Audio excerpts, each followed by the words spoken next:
El día de hoy, esta noche, vamos a ver ya la aplicación de técnicas para hacer filtrado y obtención de variables a través de algunos frameworks especiales para temas de Machine Learning en especial. Y entiendo que ustedes ya han explorado o han hecho algunas cositas con Scikit-Learn. La idea es que hoy también lo formalicemos un poco más el día de hoy. Sin embargo, pues yo esperaría que con la introducción que hagamos veamos como el espectro de cosas que se pueden hacer, no solamente que se utiliza Scikit-Learn para temas de uso de Machine Learning, sino que además, pues la idea de la presentación de hoy es que veamos algunos de los espectros de cosas que se pueden realizar. Para eso, pues arrancaremos un poco con ingeniería de variables, veremos un poco el tema de modelado. Ya entiendo que han hecho algunas cosas con aprendizaje supervisado, utilizando algunos tipos de modelos o algoritmos de clasificación. Entiendo que ustedes ahorita, esta semana, han explorado el tema de aprendizaje no supervisado con K-means. Eh, y la idea es que todos esos componentes que terminan siendo un paso a paso, como una metodología de ChrisDN o un framework de trabajo, se termina transformando también como una especie de pipeline que básicamente uno lo puede llevar a una automatización. Cuando uno lo lleva, sale un poco de la clase y termina siendo un poco de la vida real a nivel de la industria, ¿no?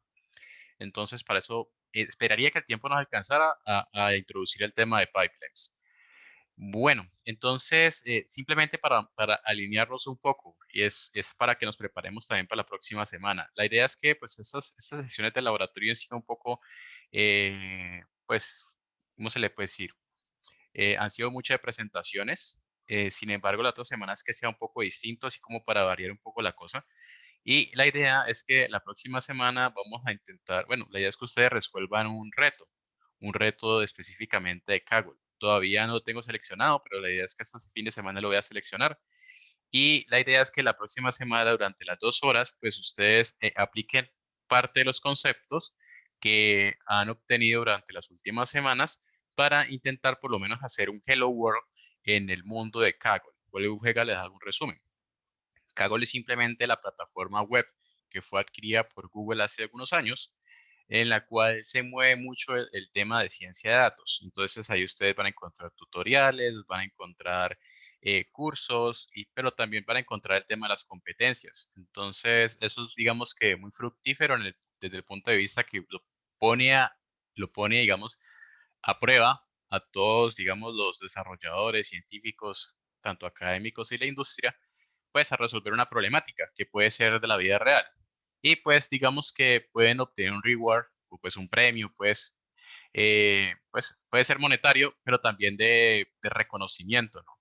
Y cuando yo me refiero a reconocimiento, pues porque detrás de Kaggle pues también existen múltiples empresas que están pues a la caza de los nuevos talentos. Entonces la idea mía es que la próxima semana ustedes tengan una primera aproximación y para eso sí les pediría como primera tarea es que si no la han creado, creen una cuenta en Kaggle. ¿Listo? Bueno, de todas formas, ahorita les resumo otra vez al final de la clase. Entonces vamos a arrancar el día de hoy viendo el tema del modelado. Antes de iniciar con Scikit-Learn, es muy importante pues simplemente por precisar que como ustedes conocen y pues esperaría que ya fuera muy claro que Python pues es un lenguaje open source, ¿no? En donde el cual múltiples personas, tanto ustedes, también pueden ser parte de la comunidad de aprovisionamiento de software libre. Entonces, no solamente existe Scikit-Learn para temas de Machine Learning, existen múltiples paquetes adicionales. Y entre también algunos de los que quisiera aquí por incluir, pues existe este que es Stats Models, entre otros más. Entonces, simplemente para acotar, porque considero y la experiencia me ha dado que Scikit-Learn no provee, digamos, algunos indicadores que son básicamente mecanismos para tomar decisiones frente al resultado de un modelo. Palabras más, palabras menos. Stats Models pues, fue desarrollado hace algunos años, precisamente pues, por un conjunto de científicos, específicamente inició en la Universidad de Stanford, y fue inspirado precisamente del lenguaje de programación R, como les mencioné, Creo que sí, a inicios de semestre, no recuerdo exactamente, pero yo hice alguna acotación que usualmente en esta área existen dos lenguajes fuertes, ¿sí? En este caso R, que es un lenguaje de programación que fue creado por economistas y estadísticos, y por otra parte, pues Python, pues por todo lo que hemos intentado ver, por su afín a lo que es aprendizaje, a lo que significa analítica avanzada. Cuando yo me refiero a analítica avanzada, es todo el tema de redes neuronales profundas, aprendizaje por refuerzo y otro tipo de inteligencia artificial, pues un poquito más robusta, que se apega a todo el tema del hardware. Cuando yo me refiero a hardware, es el tema de GPUs, TPUs, cloud computing, en fin, digamos que el resumen de la película es que, pues, R, como mencioné, ha sido creado por unas personas que no digamos que no tenían un background fuerte, posiblemente sí, pero no era su afín el tema de ciencias de la computación. Pero por otra parte, Python sí, y además que tiene una comunidad muy grande. Sin embargo, pues uno usualmente, como toda tecnología, llévense esto en la cabeza, toda tecnología finalmente es un medio para llegar a un fin. En este caso es para resolver una problemática. Entonces ustedes pueden, digamos, aprender R, si alguna vez a usted le llama la atención, porque R en este caso es un lenguaje muy robusto a nivel de estadística y también para temas de regresiones.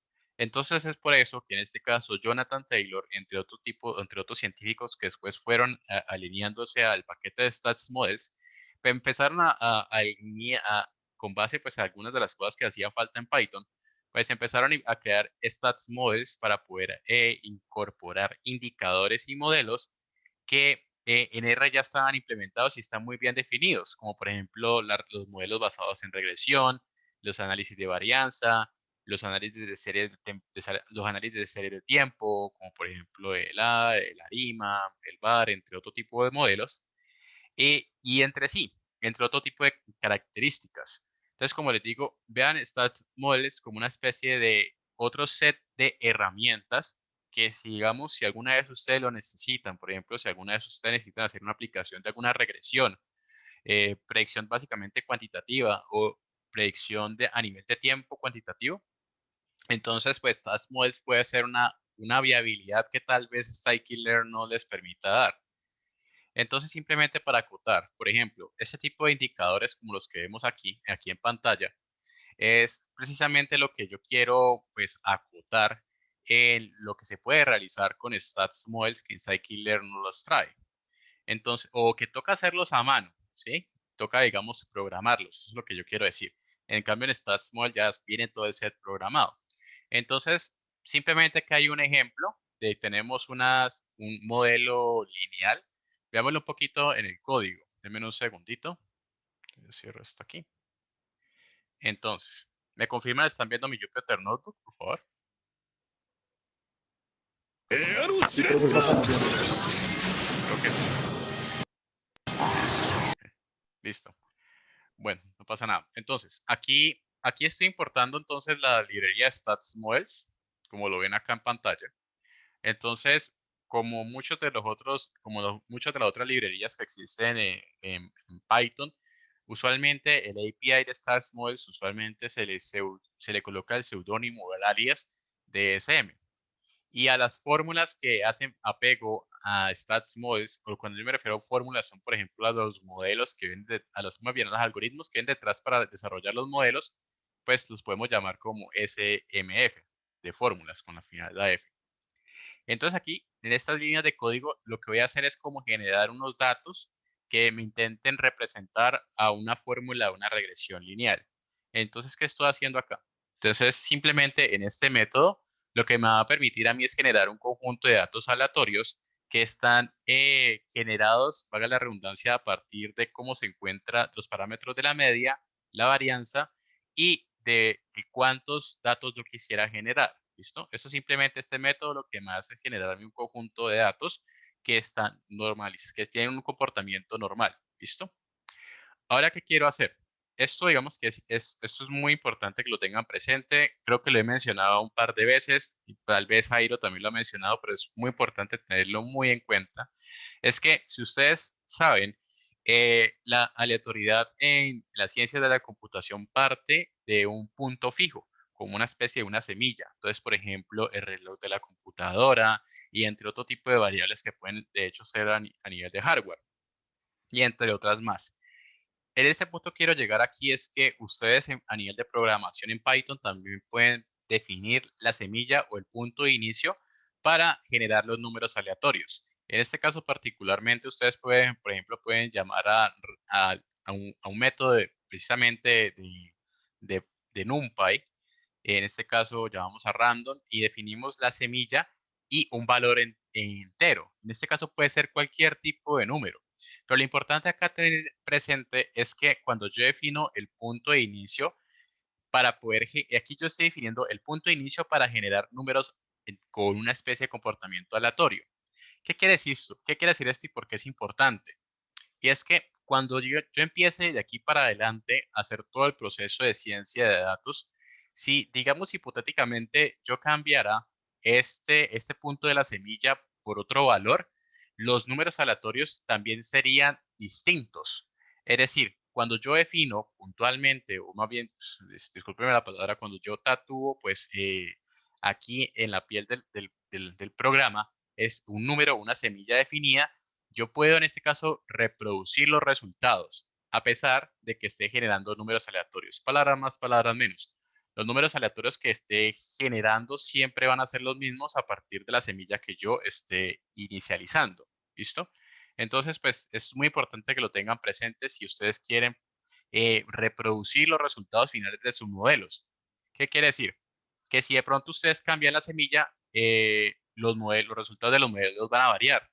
¿Sí me entienden? Entonces, eso es un punto de quiebre muy importante que lo tengan presente. Y créanme, porque a mí me pasó al inicio cuando yo trabajaba en esto.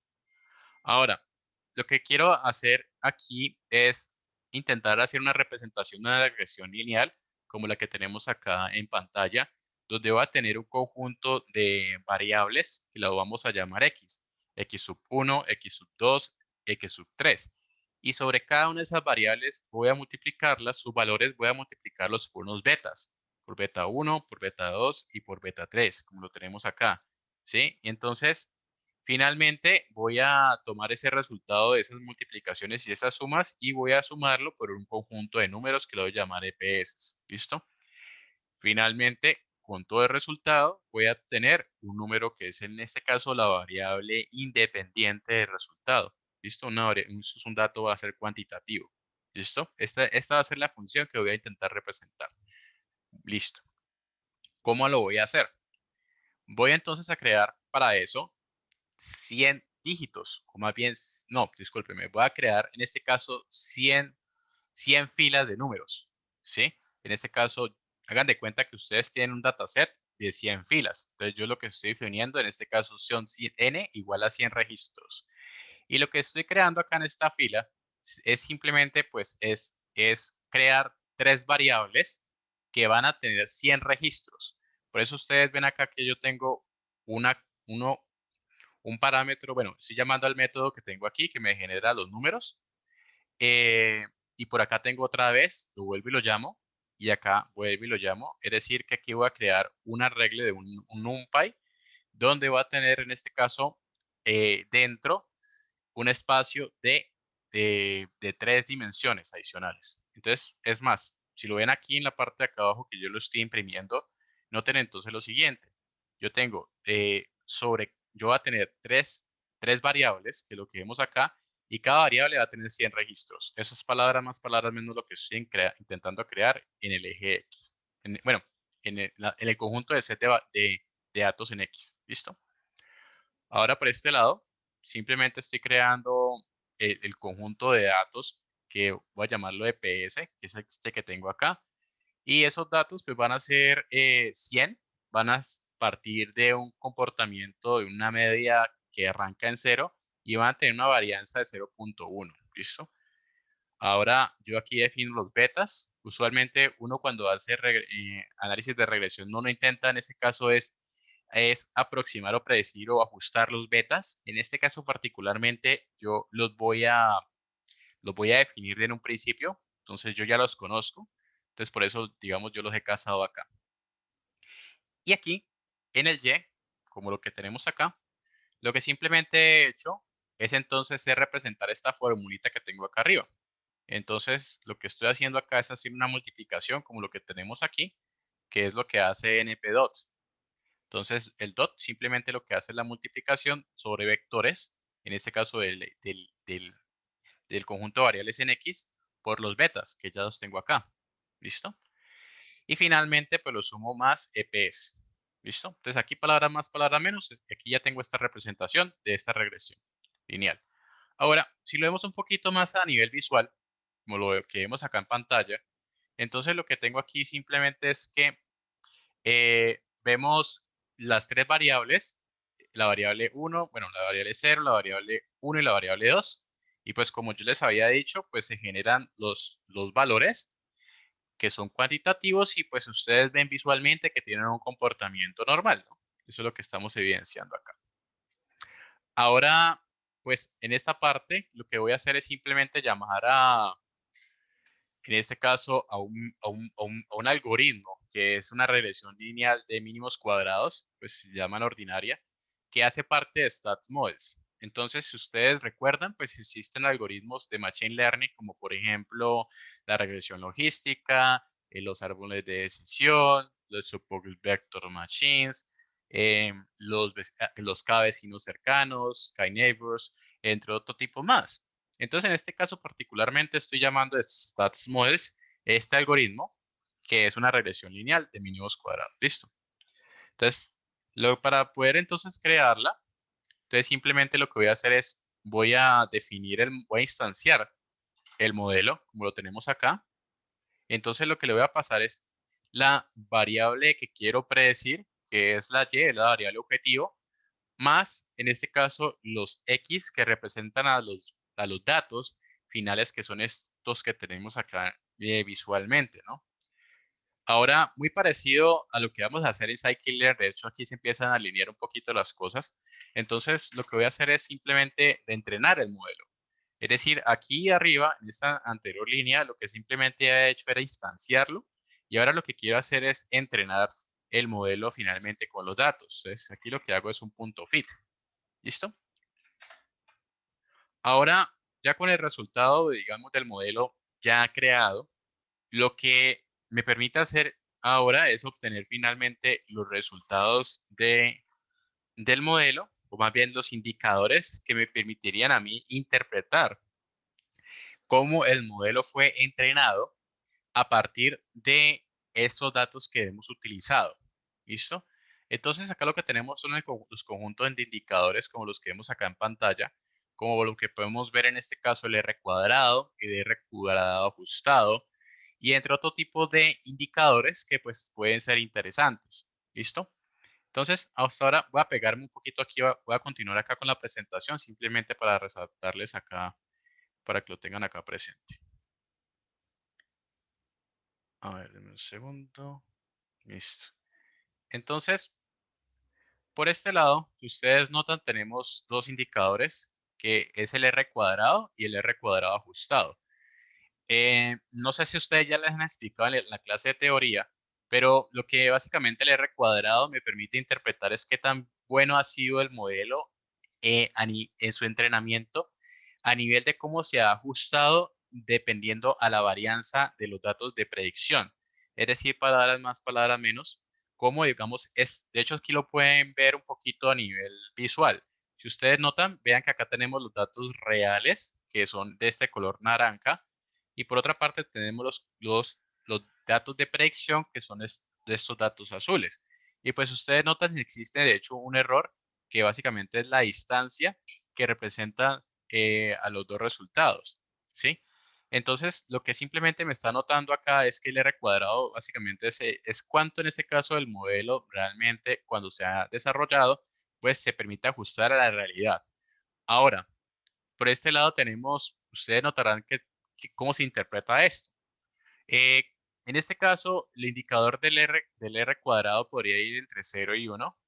Y entre más grande o más próximo a 1, mejor va a ser el resultado del modelo. Pero, sin embargo, pues ustedes notarán, pues uno tiene un R cuadrado ajustado. que básicamente lo que me está diciendo, y es la diferencia entre este y este otro señor, es que el R cuadrado simple es, digamos, puede ser alterado dependiendo de los pesos que tengan las variables independientes. Es decir, supongan que ustedes tienen un equipo de fútbol, no sé, imagínense cualquiera, voy a seleccionar al Barcelona y al Real Madrid pues, para que no nos peleamos. Entonces, en su apogeo, pues existía pues Cristiano Ronaldo en el Real Madrid y pues Messi todavía en el Barcelona. Entonces, pues, digamos que no es lo mismo, discúlpeme, pero eso es lo que yo voy a decir, este criterio mío, pero no es lo mismo yo de quitar a Messi del Barcelona y ver cómo el partido fluye, y lo mismo quitar al Cristiano Ronaldo del equipo y hacer un partido normal. Entonces, lo que intenta el R cuadrado ajustado es independientemente de los pesos de las variables. Es decir, que si yo tengo un equipo que tenga o no tenga Messi, finalmente el resultado sea, digamos, efectivo, o sea, el equipo. Entonces, el R cuadrado ajustado, lo que básicamente me da una mejor interpretación de el modelo independientemente de los pesos que yo tenga en las variables independientes, es decir, por ejemplo, a la x1, a la x2 y a la x3, que eran las tres variables que ya he creado previamente. ¿Listo? Si alguien tiene alguna duda, por favor me la va anotando. Ahora, aquí pues verán algunos otros tipos de indicadores, pues que no me adentraré un poquito mucho más en detalle, pero pues simplemente como para finalizar algunas de estas interpretaciones. Aquí ustedes encontrarán, por ejemplo, y usualmente se utiliza, es, por ejemplo, el análisis de cuánto es el aporte de las variables frente al modelo. Entonces, pues si ustedes recordarán en sus clases de estadística, ¿no? Entonces, por ejemplo, acá tenemos a nuestro señor P. Entonces, lo que aquí podríamos, de hecho, inferir, ustedes notan, pues, uno arranca desde que uno tiene un P que en este caso sea mayor a 0.005. En este caso, la variable, pues, no significa, no es muy de mucha significancia para el uso del resultado de la predicción del modelo. En cambio, acá tenemos a pues a otras, digamos, a otras personas, pues, bueno, a otras señoritas, pues ahorita, digamos, cambiémoslo un poquito, que lo que me va a decir es que vean que acá tenemos un indicador que ya es más próximo a cero, es decir, que estas dos variables que tenemos acá, pues, son más relevantes para el modelo. Entonces, noten, pues, que desde la forma en la cual StatsModels me regala ese tipo de indicadores, yo podría decir, ojo, si yo voy a desarrollar un modelo con las tres variables como lo que tengo acá y obtengo finalmente este resultado, pues tal vez lo mejor que pueda hacer es, no, pues yo no debería tener este tipo, pues porque no me está aportando mayor significancia al resultado del modelo.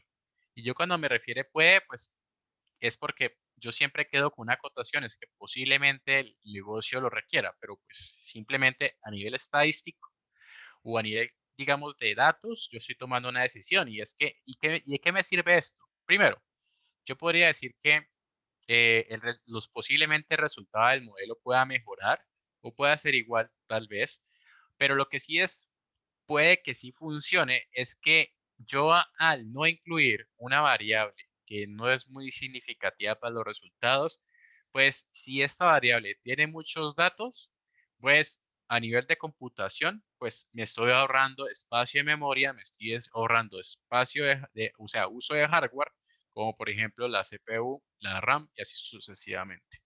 Entonces, digamos que ese es uno de los criterios que uno podría tener presente. ¿Listo? Ahora, pues, existen otro tipo de modelos, pues, interesantes. Pues, espero, pues, más adelante en el laboratorio andar un poquito más esto en detalle. Sí, de hecho, podría agregar ruido. Exactamente, gracias, Gabriel. Exactamente, estos mismos modelos también podrían, de hecho, agregarte ruido y sesgarte el resultado del modelo. Podría, de hecho, desmejorar el resultado final. Entonces, pues como esto es ciencia de datos, pues la palabra ciencia siempre, digamos, me gusta recalcarla, pues yo haría dos experimentos. El primero es, no le incluyo y el segundo pues la incluyo y veo cuál es el resultado final. ¿Listo? Eso digamos lo que yo haría, pero pues para que lo tengan presente. Gracias por la pregunta.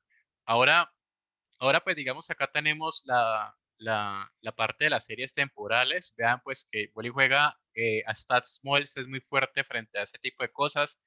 Lo que básicamente vuelve a Koto, las series temporales son muy, lo que me permite es predecir a nivel del tiempo, pues usualmente se utiliza para el futuro, una variable cuantitativa. Entonces, por ejemplo, las ventas que voy a tener en el próximo mes, cuánto van a ser los ingresos, cuánto van a ser los casos de COVID, así. Entonces, eso es, digamos, un problema que termina siendo de regresión, pero pues cuando lo enlazamos al tiempo se transforma en una serie temporal. Y pues ahí entra otra serie de conceptos, como por ejemplo el fenómeno temporal, por ejemplo, las estaciones. Ustedes pues saben que por ejemplo, hay algunas compras, por ejemplo, en Colombia que son mucho más, se incrementan mucho más en algunos meses del año. Entonces, pues ese tipo de comportamientos son los que encarga estudiar la ciencia de las series temporales. ¿Listo? Pero pues lo podríamos ver un poquito más adelante, más en detalle. Ahora pues sí entra nuestro amigo Scikit-Learn. Entonces, como les decía, pues Scikit-Learn es muy reconocido. Usualmente diría yo también que es el baseline o la base de muchos de los algoritmos de Machine Learning para temas en Python. Es más, los frameworks que utilizan analítica avanzada, como por ejemplo TensorFlow, entiendo que también PyTorch, que son para temas de redes neuronales, se apegan de Scikit-Learn para hacer sus resultados, pues, sus procesos. Entonces, ustedes van a encontrar que en Scikit-Learn usualmente se utiliza mucho en ese tipo de cosas. Entonces, simplemente para que tengan presente que existe como Stats Models, existe Scikit-Learn y entre otro tipo de paquetes que terminan siendo herramientas, ¿no? Digamos que la experiencia, a medida de cómo ustedes se vayan afinando, ustedes irán seleccionando la herramienta que ustedes más consideren, ¿vale? Ahora, tenemos pues que Scikit-Learn aplica tanto aprendizaje supervisado, no supervisado, y pues lo que yo quisiera acotar de aquí para adelante en la siguiente sección de esos slides es que tenemos utilidades como por ejemplo para hacer selección de modelos y para hacer preprocesamiento. Si ustedes recuerdan, pues nosotros ya hicimos algo de análisis exploratorio, ¿no? Y empezamos a hacer limpieza de datos, encontrando lo que se conocen los missing values o los datos pues, que no han sido registrados, datos pues, que tienen problemas, extracción de variables, que eso lo vamos a ver ahora, técnicas de normalización y estandarización. Todo ese set de cosas ya lo trae Scikit-Learn por defecto. Es decir, que lo que a veces uno podía echarse a nivel lógico en programación que podrían ser muchas líneas de código, pues en Scikit-Learn pueden ser solamente, diría, hasta 3 líneas. Entonces, para que lo tengan presente. Ahora, simplemente de manera de introducción, pues aquí voy a marcar un Hello World y esperaría pues de aquí adelante durante las próximas sesiones ir trayendo parte de los conceptos de ingeniería de variables. Pero que básicamente es la ingeniería de variables y que se apega mucho a lo que se conoce también como minería de datos. Lo que básicamente busca la ingeniería de variables es encontrar los datos más representativos o las variables más representativas que permitan resolver una problemática. Y cuando, digamos que ese es el concepto general, pero sobre este se subligan, por ejemplo, que se busca que el modelo tenga mejor desempeño, como por ejemplo a nivel de resultado o a nivel de la computación, es decir, que lo que se quiere, por ejemplo, es reducir la cantidad de variables o el espacio de dimensiones de los datos que estamos analizando y pues que esto al final de cuentas, pues a nivel del modelo, cuando se está entrenando y cuando se está prediciendo, sea mucho más robusto a nivel de cuánto se utiliza a nivel de hardware. Ahora, también para temas de interpretabilidad de los resultados, es decir, que acá yo podría, de hecho en la ingeniería de variables, y lo vamos a hacer ahorita con un ejemplo, yo podría incluir elementos que solamente un experto de una problemática o de un negocio, como por ejemplo un médico, por ejemplo, que sepa temas del COVID, o un economista que sepa algunas cosas de por qué el COVID influye en algunos de los temas que están sucediendo hoy por hoy, por ejemplo, el tema de la reforma tributaria, ese tipo de cosas. Entonces, eh, todos esos temas, de ese know-how, de ese conocimiento, puede, digamos, influir en la mejor selección de variables. Y lo que pueden ser, por ejemplo, 50 variables con la multiplicación de 2, puedo generar una. Y finalmente me puedo ahorrar estas dos y simplemente tener resultado de una. Y pues el know-how de lo que le digo, el conocimiento del experto, me permite hacer ese tipo de criterios. Ya lo vamos a entender ahorita un poquito más con el ejemplito. Ahora, si ustedes recuerdan, pues nosotros ya hicimos algo, por ejemplo, en imputación de missing values, vimos algo muy rápido con codificación de variables categóricas y de todas formas vamos a hacerlo ahorita otra vez. Análisis de texto, transformaciones matemáticas, lo vamos a hacer ahorita. Todos estos elementos que hacen parte de la ingeniería de variables, pues uno puede hacer la mano, como les digo. Sin embargo, en Scikit-Learn ya están contempladas. A veces sí se necesitan hacer adaptaciones, y entonces por eso ustedes ven unos nos por ahí, donde básicamente, como les digo, pues no todo en las ciencias de la computación termina siendo al final de cuentas una librería, una API, porque pues a veces hay cosas que no están más allá de un programador, sino que hay cosas a nivel de otras problemáticas, a nivel de otros fenómenos de otros negocios que no son posibles de adaptarse. Entonces, pues ahí uno digamos que programa esa lógica y pues a veces es bueno poderlas adaptar en Scikit-Learn. O sea que existe una forma de hacer un match. Eso lo vamos a ver, eso lo vamos a entender un poquito con los pipelines. Bueno, entonces pues simplemente para que tengan presente pues que Scikit-Learn cubre todo este tipo de temas, para que lo tengan muy anotado y que se pueden hacer con tres líneas de código. Y lo vamos a ver ya. Entonces, en este ejemplo particular, tenemos un conjunto de variables, dos variables que son numéricas y una variable que es categórica, ¿no? Entonces, lo que queremos es que queremos esa variable categórica que es lo de los barrios, queremos transformarla y llevarla a un valor cuantitativo. ¿Por qué se hace esto? A veces sucede que llevar a un algoritmo de Machine Learning, por ejemplo, un árbol de decisión, un texto como tan amplio como los que tenemos acá, o por ejemplo un algoritmo de cada vecino cercanos que se basa en las distancias de sus variables numéricas, pues esta variable como la que tenemos acá, que es de texto, pues no sería la más adecuada para incluirla en este tipo de algoritmos de Machine Learning. Entonces, lo que se hace es hacer una transformación de estos para una representación cuantitativa. Listo. Entonces, ¿qué se hace?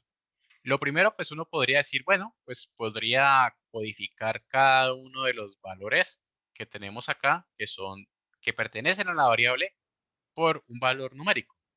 Sin embargo, pues este de acá no sería una buena aproximación porque en este caso puede alterar también los resultados de un algoritmo de Machine Learning. Entonces, usualmente la aproximación que uno hace para la codificación de una variable categórica y sus valores es aplicando una técnica o una serie de técnicas, y entre las cuales una de estas se conoce como one-hot encoding. One-hot encoding es simplemente una de las técnicas que les permite a ustedes codificar una variable categórica. ¿Listo? ¿Cómo funciona? Entonces, aquí pues vuelve y juega, aquí ya empezamos a ver lo que les decía que son las tres líneas de código de Scikit-Learn. Entonces, ¿qué queremos hacer? Voy a regresarme otra vez acá. Entonces, noten que acá tenemos tres valores, uno, dos, tres, que corresponden a los barrios, ¿no? Y lo que queremos simplemente es ya aplicar one hot encoding. ¿Qué hace one hot encoding?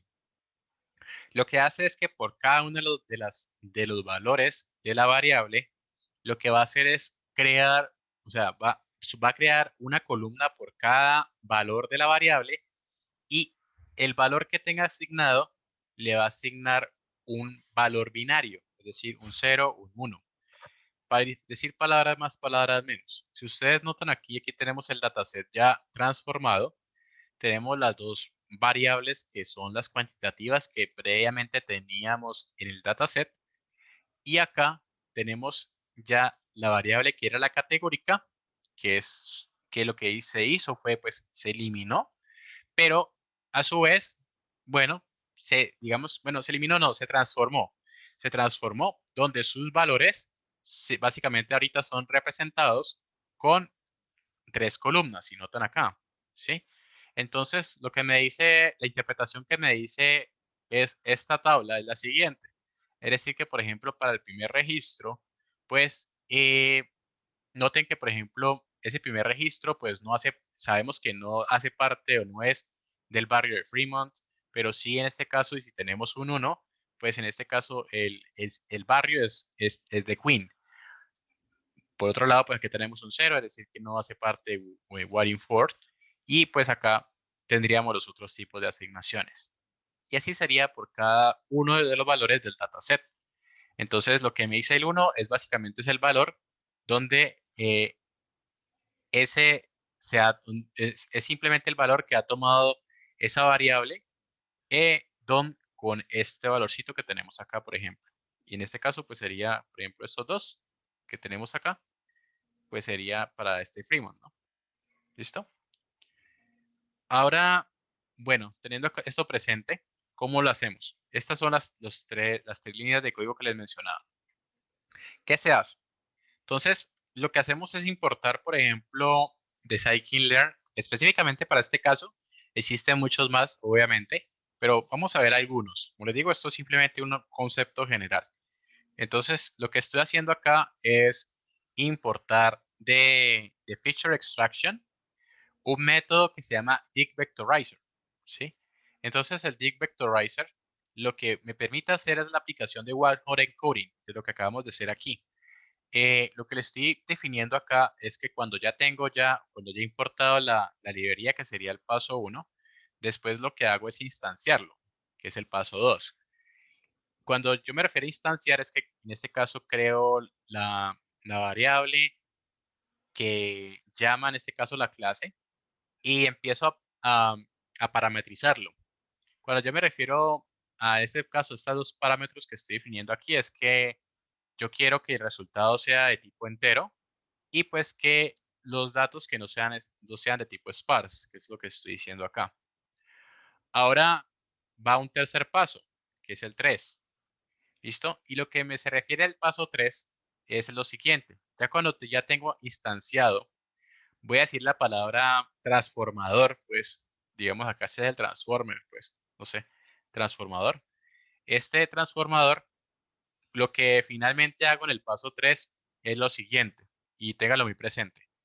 En este caso, lo que estoy haciendo aquí es lo siguiente. Voy a decirle a ese transformador vea, necesito que por favor usted vea cómo es la estructura de one encode encoding de la variable de las variables categóricas que se encuentran en este caso en data.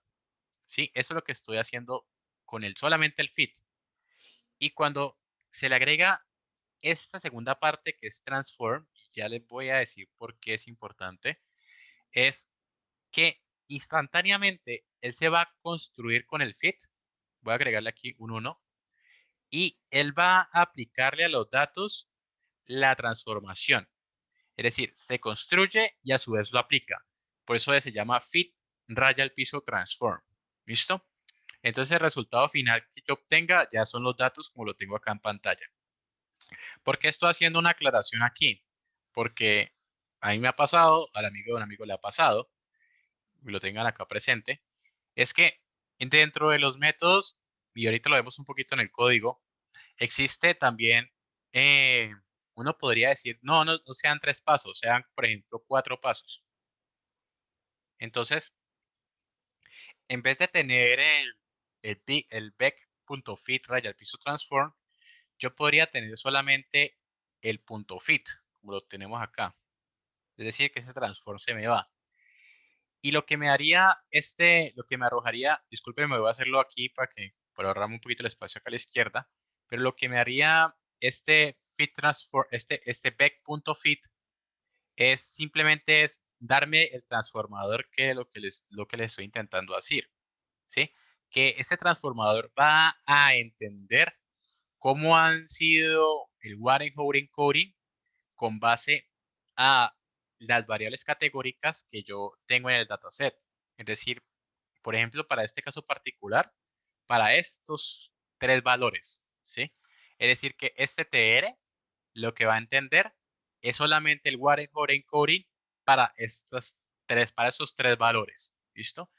Y lo que tocaría hacer después es lo siguiente, es decir, que yo tocaría hacer tr.transform, tres puntos, es decir, todo esto me lo llevaría para acá, sobre los datos, ¿sí? Es decir, que tendría que tener 1, 2, 3, 4 pasos para hacer la aplicación. Ahora, ¿por qué estoy haciendo mucha claridad en esto? Ahora, ¿qué sucede? Ojo, una cosa es cuando yo creo la instancia de mi transformador en un momento X. Es decir, por ejemplo, el día de hoy, a esta hora. Es decir, yo creo mi transformador en ese instante del tiempo.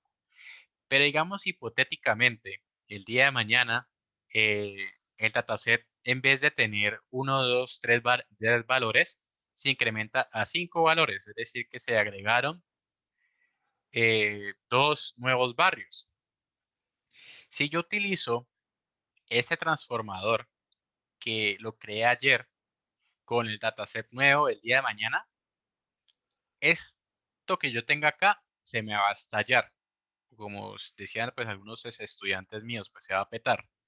Entonces, ténganlo muy presente que este transformador, como ha sido adaptado, ha sido tatuado con las variables del pasado, entonces cuando le pasemos nuevas cosas, pues no lo va a entender. Y lo que tocaría hacer es simplemente volver a crear un nuevo transformador con los nuevos valores o la nueva adaptación a la nueva estructura de los datos. ¿Listo? Ahora, ¿por qué hago mucho énfasis en esto? Porque no es lo mismo yo tener, y voy aquí a utilizar algo aquí visual. Digamos que Bully juega, este era el comportamiento de mis ventas antes del COVID, ¿sí? Todo muy bonito, pues antes todo el mundo era muy feliz, iba para cine, eh, pero pues surgieron cosas, hubieron confinamientos y pues las ventas se me redujeron y pues empezaron a haber disturbios, bla, bla, bla. Entonces pues ya no están así, sino que ya va a ser así, ¿sí? Entonces, supongan hipotéticamente, esto se llama el tiempo uno y esto se llama tiempo 2, ¿sí? Si yo creo mi transformador, el transformador para ese tiempo uno, pues vean que ese transformador ha sido adaptado a la distribución normal antes del COVID.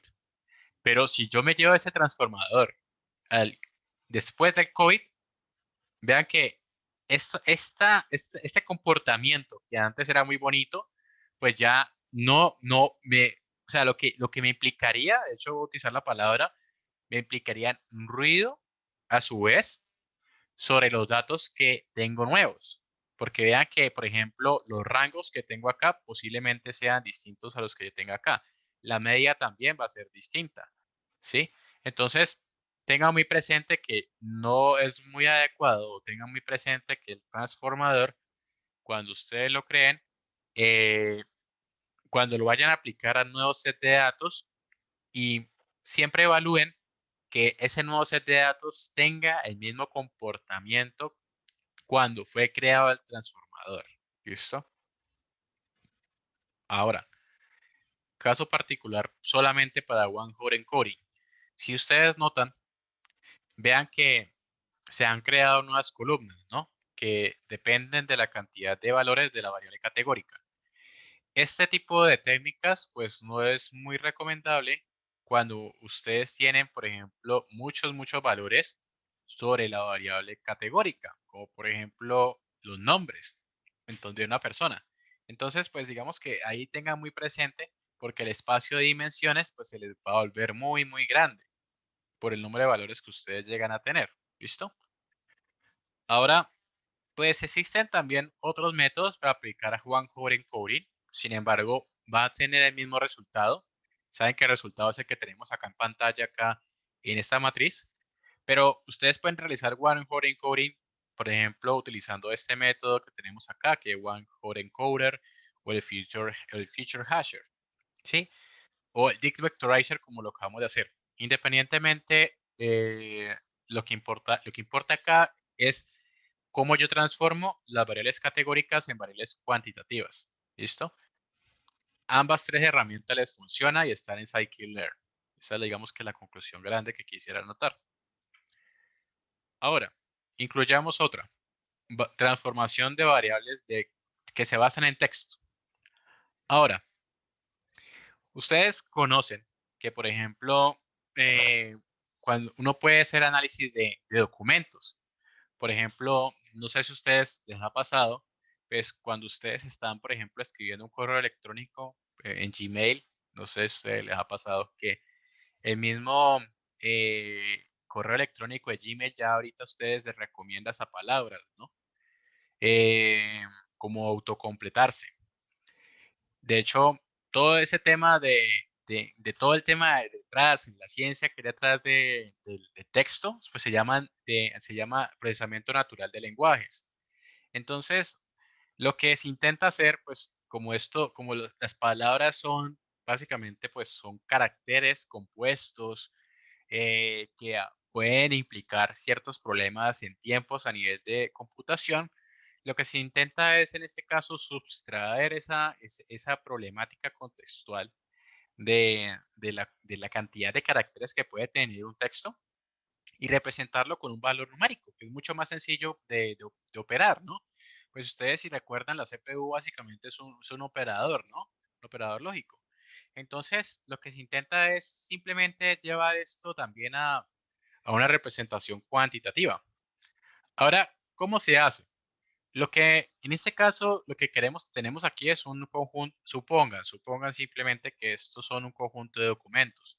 Cada uno de cada uno de estos elementos que tenemos acá, supongan que es un documento. Un documento como por ejemplo un PDF, no sé. Entonces, el documento se encuentra compuesto por palabras, ¿sí? Entonces, lo que queremos simplemente hasta ahora es tomar esas palabras y hacerlas una representación cuantitativa. Ese es el objetivo. Eh, para ese tipo de cosas, pues Scikit-Learn también les trae la herramienta. Bueno, ¿listo? Entonces, voy y juega. Una de los tantos sets que existen. Por este lado, pues tenemos sobre el mismo Feature Extraction, pero en este caso para específicamente en text, si ustedes lo notan acá, pues lo que estamos haciendo es obteniendo el método que llama Count Vectorizer, como lo tenemos acá. Y lo mismo, simplemente dos, tres líneas de código. ¿Sí lo ven? Entonces, esa es la facilidad que trae Scikit-Learn porque tiene una API que abstrae todo, ¿no? Entonces, lo que vemos acá en pantalla, en la parte de aquí derecha, pues lo que se está intentando hacer es un conteo de las palabras de cada uno de los documentos que hemos tenido, ¿sí? Este tipo de aproximaciones pues es interesante. Sin embargo, cuando uno lo lleva un poco a la vida real, a veces no es muy efectivo. Y es más cuando uno tiene mucha serie de documentos. Es decir, por ejemplo, supongan que ustedes están analizando, eh, no sé, digamos que estuvieran analizando, lo que se me ocurre es, por ejemplo, por ahora, tal vez el plagio. Digamos que yo quiero hacer un modelo que me distinga el plagio eh, en un curso.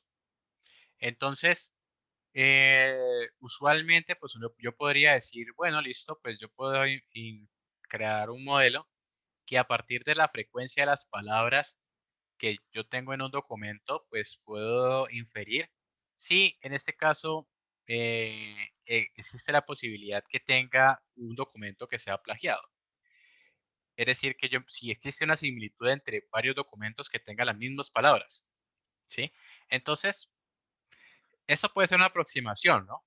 Pero sin embargo, pues a veces no es muy efectiva. Si, digamos, más también el lenguaje, tanto en español y en inglés, nosotros sabemos que existen conectores como por ejemplo el de, el, el, el LA, entre otro tipo de conectores, pues que demuestran la significancia que uno le puede dar en español, pero son conectores pues que se intentan dar a las oraciones. Y ese tipo de conectores pues se suelen repetir mucho en el texto y cuando uno habla también. Quiere decir que pues si nosotros construyéramos un modelo que se basa, por ejemplo, en la probabilidad, como por ejemplo un algoritmo bayesiano, un IBase, que pues no sé si ustedes ya lo han visto. Bueno, ahorita de todas formas lo introducimos otra vez, pero ese modelo se basa, o esos modelos, esos algoritmos se basan más bien en las probabilidades de los datos. Entonces, si yo tengo palabras que, por ejemplo, estas que se han contado mucho, pues no serían muy relevantes.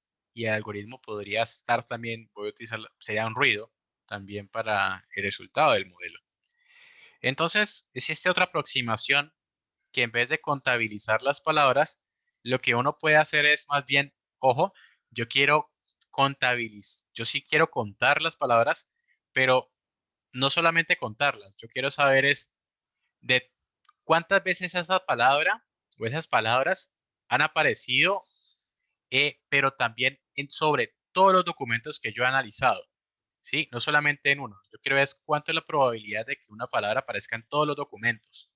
Entonces, en este caso existe otro concepto que pues en procesamiento natural de lenguajes eh, se incluye. Vuelvo y juega. No vamos a hacer ahorita muy de lleno esto, pero pues esperaría que después más adelante entremos un poquito más en detalle cuando damos redes neuronales. Entonces, eh, en este caso particularmente se utiliza el Churn Frequency Inverse Document Frequency, o conocido como el TF-IDF, que como si ustedes notan en la parte inferior derecha, pues vean que a pesar de tener valores cuantitativos, lo que se intenta ahorita es dar una presentación de una probabilidad. Si lo notan, es decir, que yo intento es darle la importancia a las palabras, pero es a nivel de cómo aparecen no solamente en un solo texto, sino que aparecen en todos y en la cantidad de textos que yo tenga. Eso es lo que marca aquí la parada.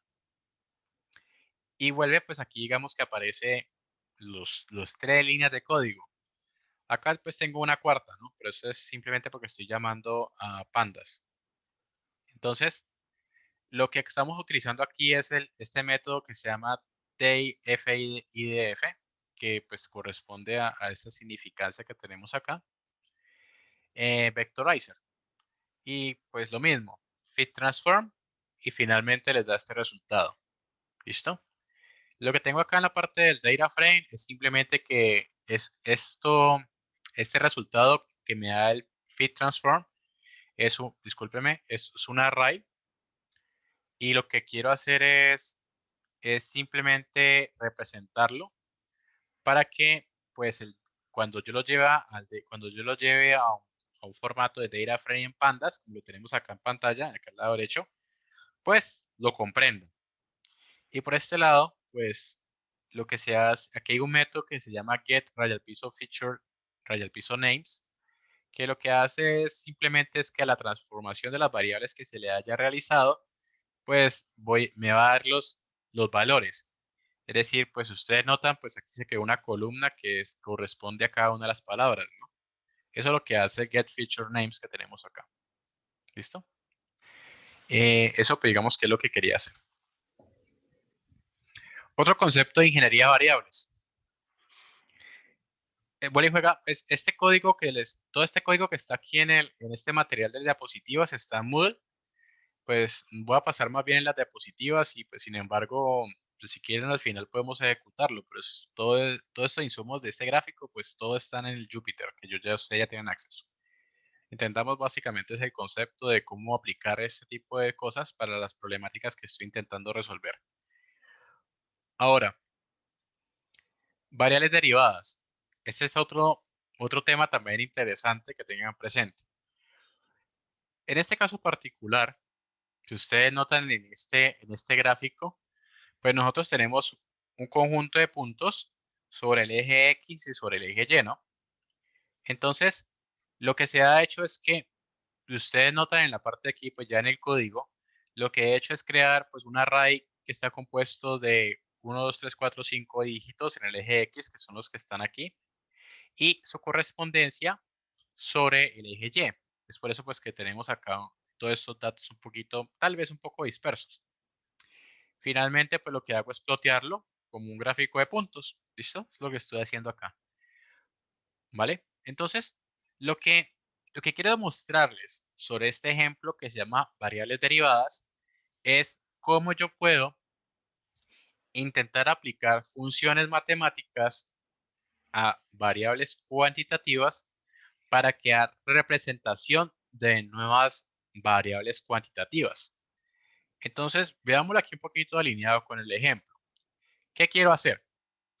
Si ustedes notan, pues lo que he aplicado es un modelo de Machine Learning, en este caso en especial, una regresión lineal. Aquí sí estoy usando Scikit-Learn. Si ustedes notan acá, pues que esperaría que ustedes ya hubieran visto ya ese tema de los modelos.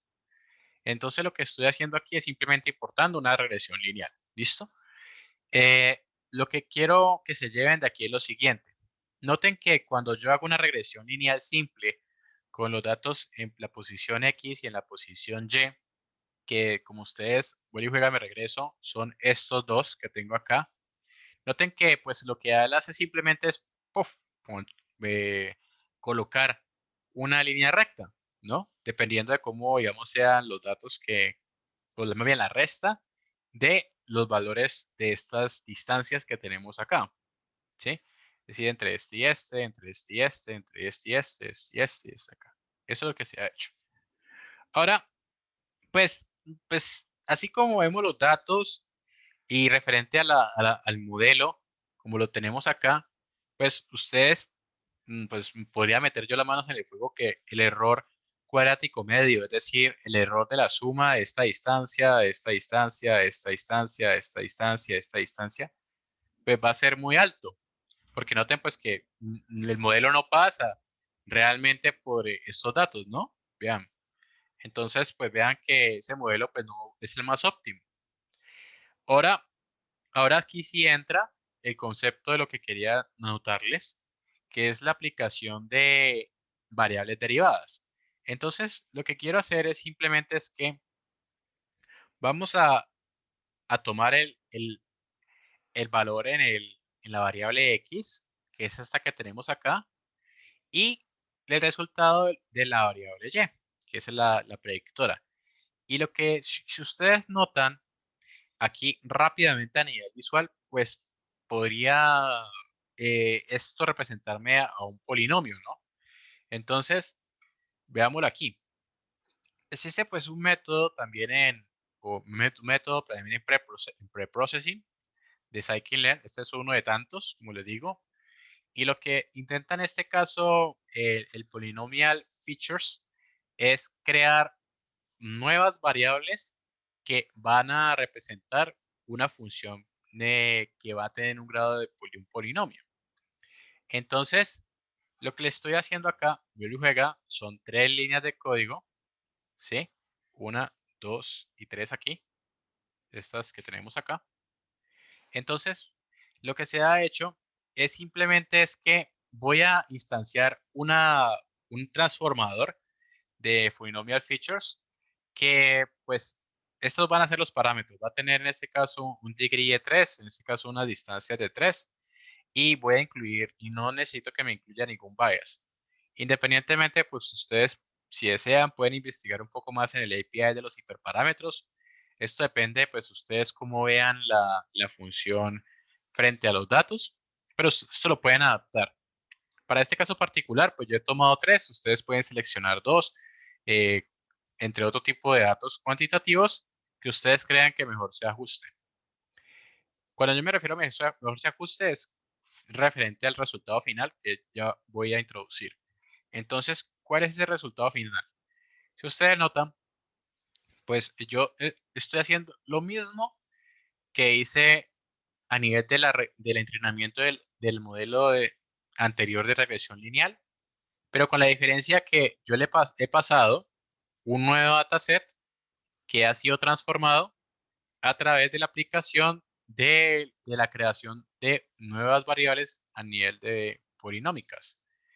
Entonces, noten que el resultado final, que en vez de ser solamente una línea recta como la que tenemos acá en pantalla, esta de acá, pues finalmente el modelo, vean cómo se ajusta de cierta manera a los datos. Sin embargo, pues es claro que el modelo pues obviamente tiene unos errores y debería ser así, porque de ahí entraría un poquito el concepto del overfitting, del sobreajuste.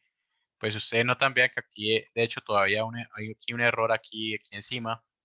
Acá también parece haber otro acá. Aquí pues no tanto, pero bueno, un poquito. Pero más aquí es más notorio.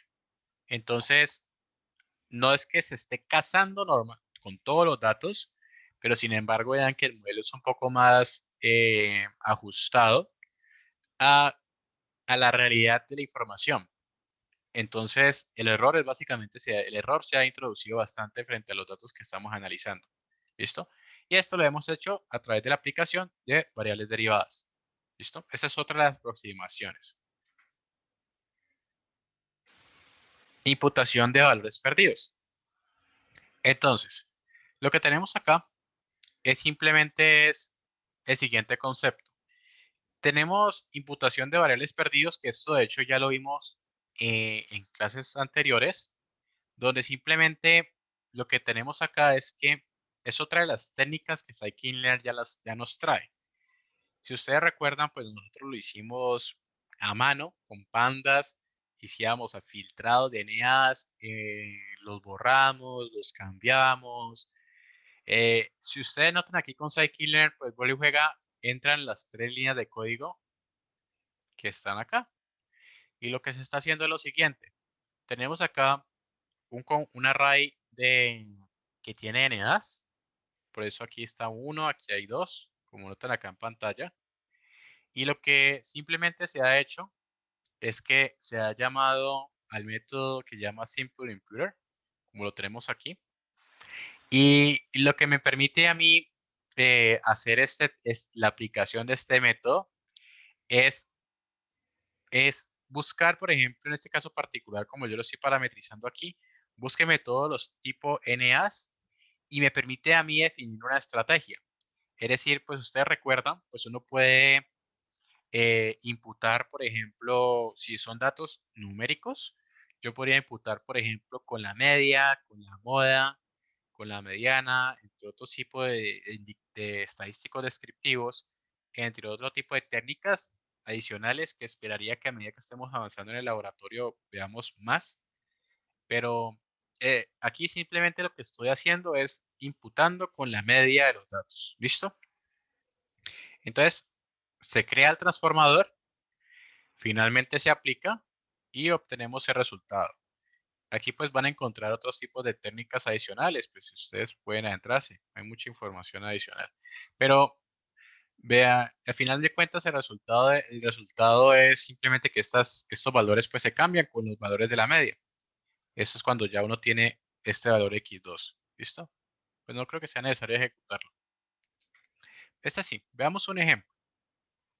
Ahora vamos a tomar parte de esos conceptos que hemos visto. Vamos a tomar un ejemplo de un challenge de Kaggle también y vamos a intentar aplicar parte de los conceptos de ingeniería de variables para intentar descifrar nuevas, eliminar algunas y que permitan al final mejorar el desempeño de un modelo de Machine Learning o de una inteligencia artificial también podría ser. Entonces, ¿cuál es el ejemplo? En este caso particular se ha seleccionado el, un dataset que corresponde a cuánta es la fuerza que un concreto tiene. El concreto se encuentra compuesto por un conjunto de materiales, como lo que tenemos el cemento, el agua, la edad, entre otro tipo de variables que tenemos acá en la parte derecha. Y estas serían las variables que son independientes. Y nuestra variable que es dependiente, que sería el target que queremos predecir, sería la fuerza del concreto, que sería nuestra variable tipo Y. ¿Listo? Esto es lo que quisiéramos nosotros predecir al final de todo el resultado. ¿Vale? Ahora, ¿qué tenemos? Tenemos una cantidad de 1030 registros, una cantidad de 9 atributos, que son estos de aquí. Y entre más otra explicación, pues que ustedes quisieran, pues pueden buscar más información en el dataset, es público. Pero bueno, digamos que la idea es aplicar un poquito los conceptos que hemos visto. Como todo, en este caso, pues no parto de la limpieza de datos, voy a partir de que el dataset está limpio. Sin embargo, pues sí toca hacer algunas correcciones en la variable, específicamente si no estoy mal de la variable predictiva. Pero pues aquí ya está corregido. Entonces, ¿qué podemos ver acá? Entonces, lo que he hecho acá simplemente es hacer un análisis exploratorio rápido y fácil utilizando el pair plot de SeaWorld. ¿Se recuerdan que eso lo vimos la semana pasada? Entonces, acá lo que estoy intentando hacer es ver la relación entre dos variables, ¿no? La variable que es la variable predictora, la que queremos predecir, la del objetivo, que es esta, contra todas las variables cuantitativas que tengo acceso en el dataset. ¿Listo? Y eso lo estoy haciendo simplemente, discúlpeme, y eso lo estoy haciendo simplemente con el gráfico de puntos. ¿Listo? Entonces, si ustedes notan a nivel visual, no sé, pues diga, ¿alguno quiere opinar entre todas estas variables? ¿Cuál es la que creen que es la más significativa a nivel visual? ¿Quién se atreve?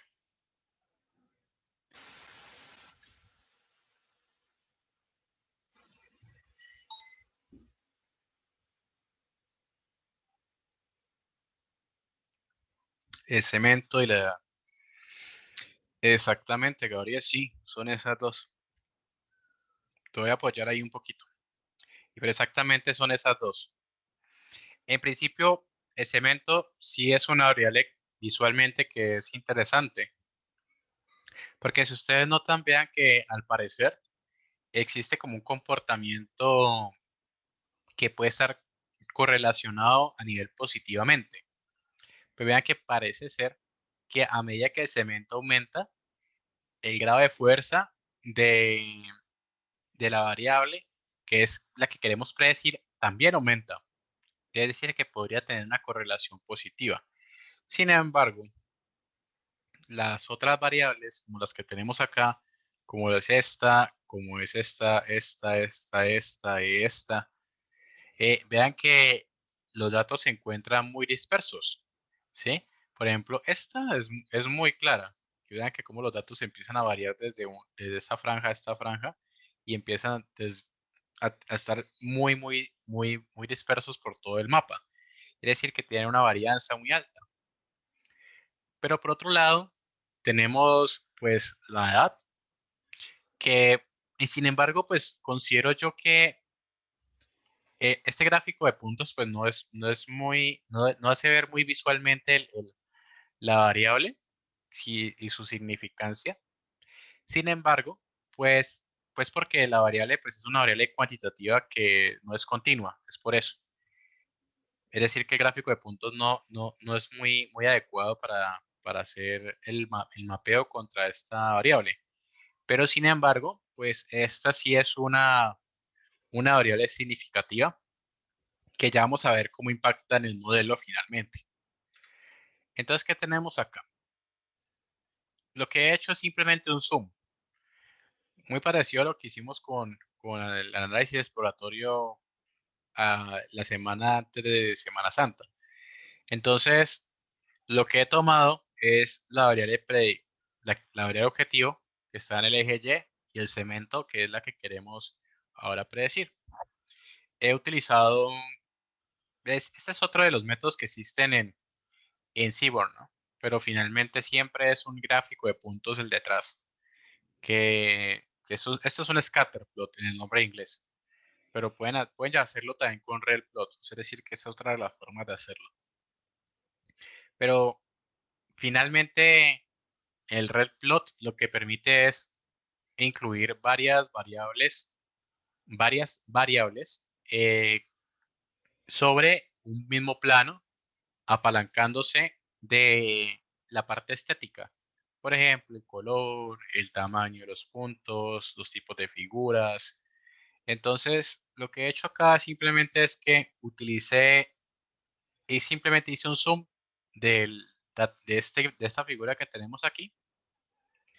Y lo que quise fue incluir otra variable que se llama flyHash, que de hecho, si ustedes notan, vean que también está muy dispersa. Y lo que quería era simplemente ver si realmente existía una asociación, sí o no, visualmente de las tres variables, ¿sí? Si ustedes notan, pues al parecer, pues no mucho. Diría no, porque vean que por lo menos los valores que son más claros de la variable flyHash, que serían esta correspondencia que tenemos acá en la parte derecha, que está acá. Vean que estos valores que tenemos aquí pues son muy claros y aparecen acá en la parte izquierda, inferior izquierda. Pero también se repiten por acá, también se repiten por aquí.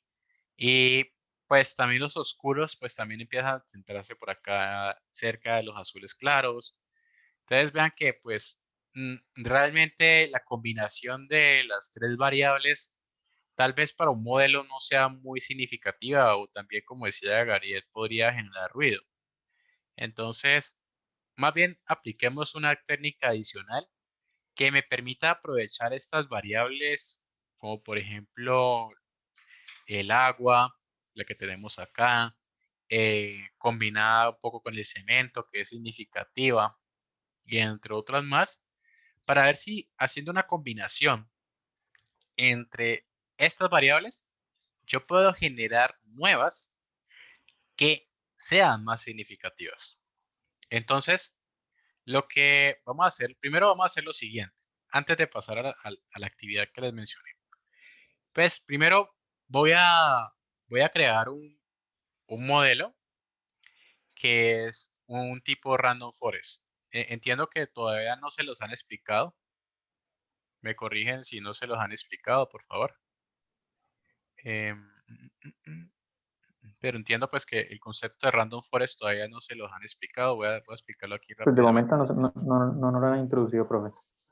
Listo, listo, perfecto. Voy a introducirlo rápidamente para que lo tengan presente. Entonces, Random Forest es un tipo de algoritmo muy poderoso a nivel de resolución de problemas de clasificación. Es tan fuerte, pero que a su vez tiene algunas debilidades por el hecho de que a nivel de que pueda acarrear overfitting, es decir, sobreajuste sobre las variables que uno está analizando, los datos. Random Forest parte del concepto, voy a hacerlo muy rápidamente a nivel general. Me esperaría que pues que Jairo se los introduciera en mucho más en detalle. Pero lo que hace básicamente un Random Forest parte del concepto de árboles de decisión, ¿sí? Entonces, lo que se hace en un Random Forest es construir un conjunto de árboles, N, que uno lo puede parametrizar sobre el mismo modelo. Y lo que se hace es básicamente lo siguiente, es decir, se construyen varios modelos tipo árboles de árboles de decisión, y lo que se intenta inferir es sobre cada uno de estos cuál es el resultado que se tiene. Es decir, que aquí se va a tener un resultado, a ver, denme un segundo que esta cosita no me gustó. Un resultado, por ejemplo, esto puede ser el resultado R1, como lo que tenemos acá, llamamos el resultado 1, el resultado 2 y el resultado 3. Entonces, lo que se intenta es hacer un compendio de los tres modelos para finalmente tener solamente uno final, que lo vamos a llamar el cuarto, que este es el final del resultado final, que es el resultado del random forest. Es decir, eso es como una especie de bosque, si ustedes lo ven desde esta perspectiva de árboles, y es por eso que viene el concepto de forest, ¿no? Entonces, eso digamos que es a mí a manera grande de de qué es el concepto detrás, ¿listo? Y lo que se apalanca es porque se crean varios modelos, árboles de decisión, que finalmente me arrojan solamente un resultado, ¿listo? Funciona para problemas de clasificación, o sea, problemas supervisados. Ahora, se los explico porque le pasó a un amigo, a mí también me pasó. Dentro de dentro del API de Scikit-Learn, ustedes van a encontrar el Random Forest Regressor, como lo que tenemos acá, que es para hacer predicción de datos cuantitativos, regresión, por eso tiene regreso. Sin embargo, existe la otra versión que es solamente, sencillamente, el Random Forest solito, es decir, que no existe ese tipo. Y pues, como ustedes inferirán, pues el random forest solito funciona para problemas de clasificación. Téngalo presente.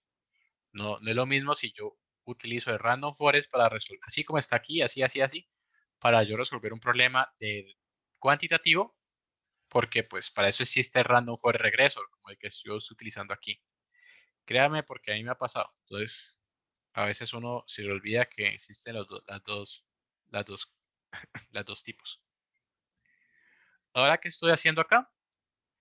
Simplemente estoy definiendo el criterio sobre el cual yo quiero que se entrene el modelo.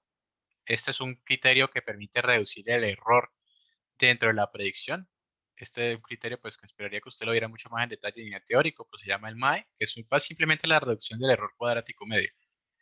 Ahora, acá es importante anotar el siguiente paso, el random state. Ahora, si ustedes recuerdan al inicio de la sesión, comenzamos en que yo al principio declaré un seed, una semilla, ¿no? Si digamos hipotéticamente yo no la hubiera declarado, no hubiera creado datos aleatorios en un principio, sino que eh, entreno al modelo así como está, como lo tengo aquí. Aquí lo que estoy definiendo es una semilla internamente para el random forest, de hecho.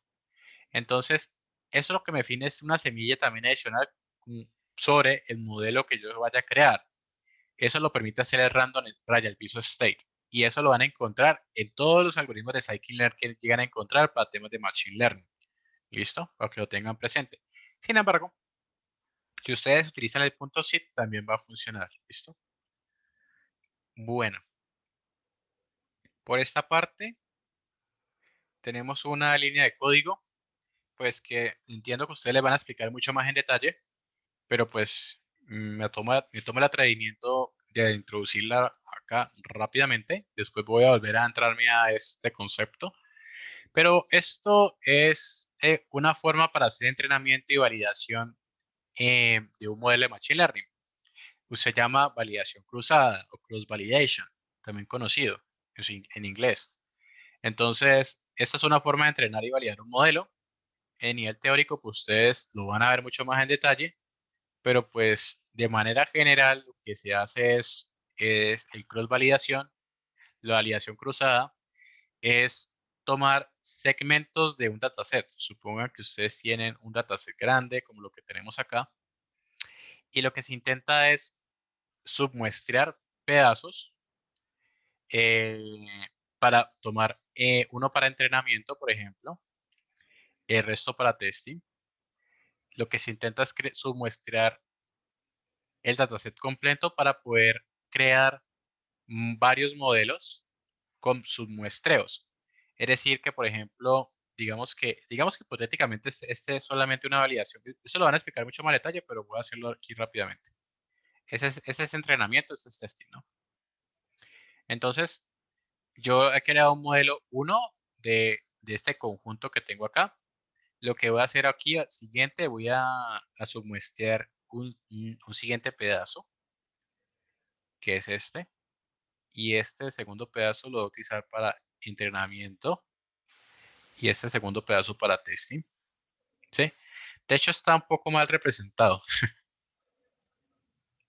Ahí me disculparán. Voy a crear el modelo 2. Está más representado porque el dataset de entrenamiento debería ser mucho más grande que el de testing. Por eso. Entonces, digamos que a grandes rasgos, lo que se intenta hacer en una validación cruzada es crear submuestras, en este caso 5 submuestras, pues en este caso solamente voy a decirle 2, en las cuales yo voy a tener varios modelos, en este caso 5. Y finalmente lo que va a hacer es que va a arrojarme el modelo que mejor performance tenga. En este caso, el que tenga menor error,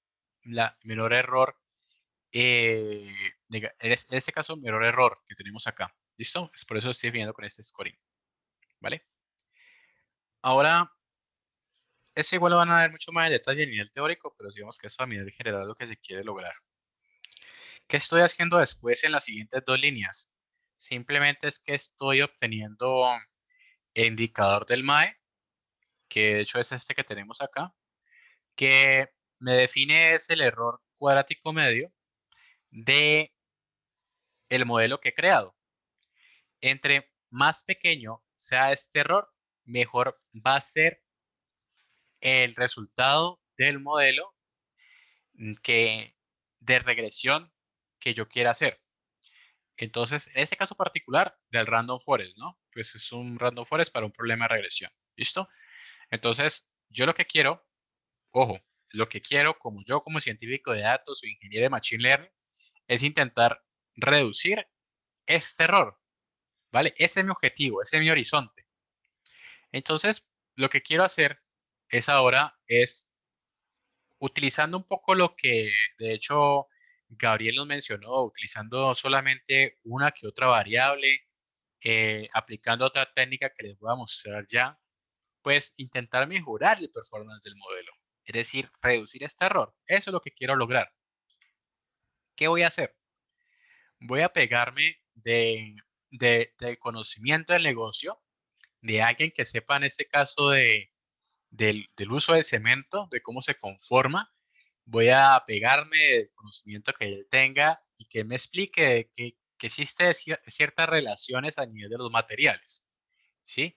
Entonces, simplemente de manera de ejemplo, eso simplemente es un ejemplo. Yo no soy experto en materiales, en ese tipo de cosas, pero lo que quiero mostrarles aquí es que yo lo que estoy es creando una serie de 3 nuevas variables donde simplemente estoy definiendo un conjunto de ratios, ¿sí? A nivel, por ejemplo, del agua, por ejemplo, de cuánto es a nivel de este variable que tenemos aquí, que es fine, y pues los ratios porque lo estoy dividiendo, ¿no? A nivel de, por ejemplo, de cemento, como lo tenemos aquí. Entonces, si ustedes notan, pues aquí existe una relación entre alguien que sabe sobre la relación de las variables y lo que intento es crear nuevas a partir de los datos que ya tengo, ¿sí? Entonces, si ustedes notan, las nuevas variables que he creado, que son 3, las que tengo acá arriba, pues ustedes notan, pues vean que esas 3 variables, cuando las ploteo, vean que a diferencia que cuando estaban solitas, vean que empiezan a tener un poco más de interpretabilidad, ¿no? Vean que, y de hecho vean que lo estoy comparando con la misma variable objetivo. Noten que esto ya tiene un comportamiento un poquito más interesante. Bueno, esta ya todavía no se comporta así, pero ya tengo dos nuevas que parten de hecho de variables como por ejemplo el agua, el CMT, que no, anteriormente digamos que no eran muy significativas, ¿sí? Entonces, ahora digamos que con esto ya he podido crear nuevas y posiblemente me van a aportar mucho más en la definición del modelo. ¿Listo? Veámoslo ahora visualmente. Si ustedes ven acá, Entonces tenemos el mismo plot que tenía al inicio del gráfico de puntos, ¿no? Y lo que he hecho es ahora voy a incluirle las dos variables nuevas que he creado y que considero que a nivel visual pues son interesantes. Entonces, si vemos, vean que por ejemplo esta de acá que tenemos aquí, que corresponde al color, vean que cómo empieza a variar a medida que el cemento aumenta y a medida que la fuerza de la compresión también aumenta. ¿Sí? Entonces vean que empieza a pasar de un color tan oscuro, es decir, que empieza a ir de esta manera. ¿Sí? Entonces vean que empieza a tener como una especie de relación frente a las dos variables que ya tenía previamente. Ahora, si ustedes notan, también empieza a tener una especie de símil con la otra variable que también cree, que es la del agua. Entonces vean que acá tenemos un conjunto de datos mucho más, una circunferencia mucho más grande y a medida que esté avanzando la relación entre el cemento y la variable objetivo, empiezan a ser un poquito más chicas. ¿Sí lo ven? Entonces, aquí he puesto a los datos a hablar para que empiecen a adaptarse al modelo y eso es ese es uno de tantos ejemplos que uno puede desarrollar para lo que es ingeniería de variables. Ahora, si me lo llevo al mismo concepto del modelo, vean que de todas las variables que anteriormente utilicé y que ahora solamente me fui por la que era el cemento porque ya sabía que era interesante, estas dos nuevas que creé y por la que Gabriel mencionó que también le parecía interesante, que es la edad, las tomé. Ahorita en vez de tener todas las 9 variables, es decir, bueno, al final 8 variables que son independientes, finalmente me quedé con 4. Entonces, eso a nivel de computación, cuando yo tengo muchos registros, pues es muy significativo, podría ser muy significativo, pues. Entonces, aquí yo me he ahorrado, digamos que ciertos elementos. Y además, vean que la significancia del error, pues se ha reducido. Vean que de 8.3 bajó a 7.8. Uno podría decir, pero ¿cómo así, Cristian? Ese 8.3 frente a 7.8, pues no parece ser muy grande. Sin embargo, pues cuando uno está haciendo modelos que les permite a ustedes de predecir unas ventas que tienen muchos dólares, a veces ese tipo de decimales, que de hecho esto es bastante, eh, puede significarles a ustedes mucha plata y también hasta vidas. El tema, por ejemplo, hasta confinamientos. Por ejemplo, el tema de los casos de COVID.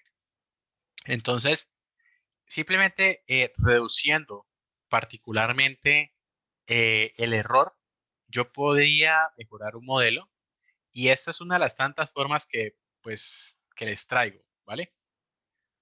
Ahora, para continuar, vamos entonces a introducir más formalmente el concepto de Machine Learning. Entonces, pues, es, a veces es, de hecho hay muchos memes de esto, ¿no? Pero si ustedes notan, pues vean que el concepto de Machine Learning también haciendo un fit, un predict, pero a final de cuentas, todas estas clases que hemos tenido aquí para atrás, pues hemos incluido temas de estadística, algunos temas de cálculo, pues así de manera general, por lo menos conmigo. Cuando vean redes neuronales, pues verán mucho más de lleno el tema de álgebra lineal, pero aquí realmente empieza a alinearse todo, digamos, con los conceptos matemáticos que uno a veces decía, pero ¿para qué va a servir eso? Es porque aquí ustedes notan que esos conceptos se necesitan sí o sí para desarrollar un modelo discúlpeme la palabra, pero finalmente es un modelo matemático, ¿sí? Finalmente, el concepto de inteligencia artificial es matemáticas aplicadas, ¿vale? Entonces, pues eso digamos que es simplemente que se ha acotado a las ciencias de la computación. Bueno, entiendo pues que ustedes les mostraron un gráfico parecido al que tenemos acá, pero pues este gráfico es como una especie de gráfico de guía, un cheat sheet como se le conoce en muchas otras tecnologías o herramientas. Pero esta es una guía a la cual ustedes pueden, digamos, si alguna vez tienen un problema en la cual ustedes quieren aplicar algoritmos de Machine Learning pueden utilizar. Entonces, lo que nos dice esta guía es simplemente lo siguiente. Entonces, esto de hecho es basado en Scikit-Learn. Entonces, ¿qué nos dice? Ustedes digamos que arrancan. Ustedes arrancan por un problema de analítica de datos y lo que nos dice es, vea, usted, por ejemplo, tiene un conjunto de datos que tiene tiene menos de 50 ejemplos, menos de 50 registros. Lo que nos dice instantáneamente este framework o esta metodología es que, vea, ojo, usted tiene que conseguir más datos. A veces pueda que sí, ese sea buen criterio, ¿no? Pero por lo menos eso es lo que nos está diciendo Scikit-Learn. Sin embargo, pues para algunas problemáticas, pues a veces tener muchos datos es muy dispendioso. Y es porque el mismo fenómeno, pues, no lo permite hacer.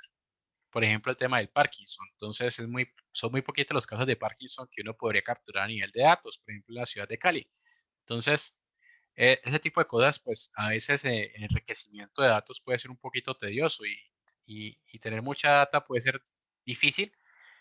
Y cuando uno quiere proveerle valor a alguna organización, por ejemplo, pues ahí es donde entra el concepto de mínimos productos viables. Entonces, pero bueno, ahí podríamos hablar después de esto.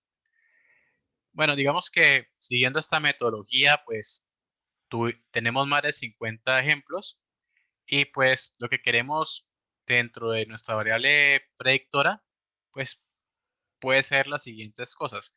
En este caso, digamos hipotéticamente que quisiéramos predecir una categoría, ¿sí?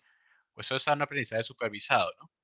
Entonces, la siguiente pregunta que nos hacen es, ojo, usted quiere predecir una categoría, pero usted tiene la etiqueta de los datos, es decir, su variable objetivo está etiquetada. Por ejemplo, usted sabe las personas que tienen COVID no tienen COVID, entonces usted quiere predecir eso, pero no lo tiene.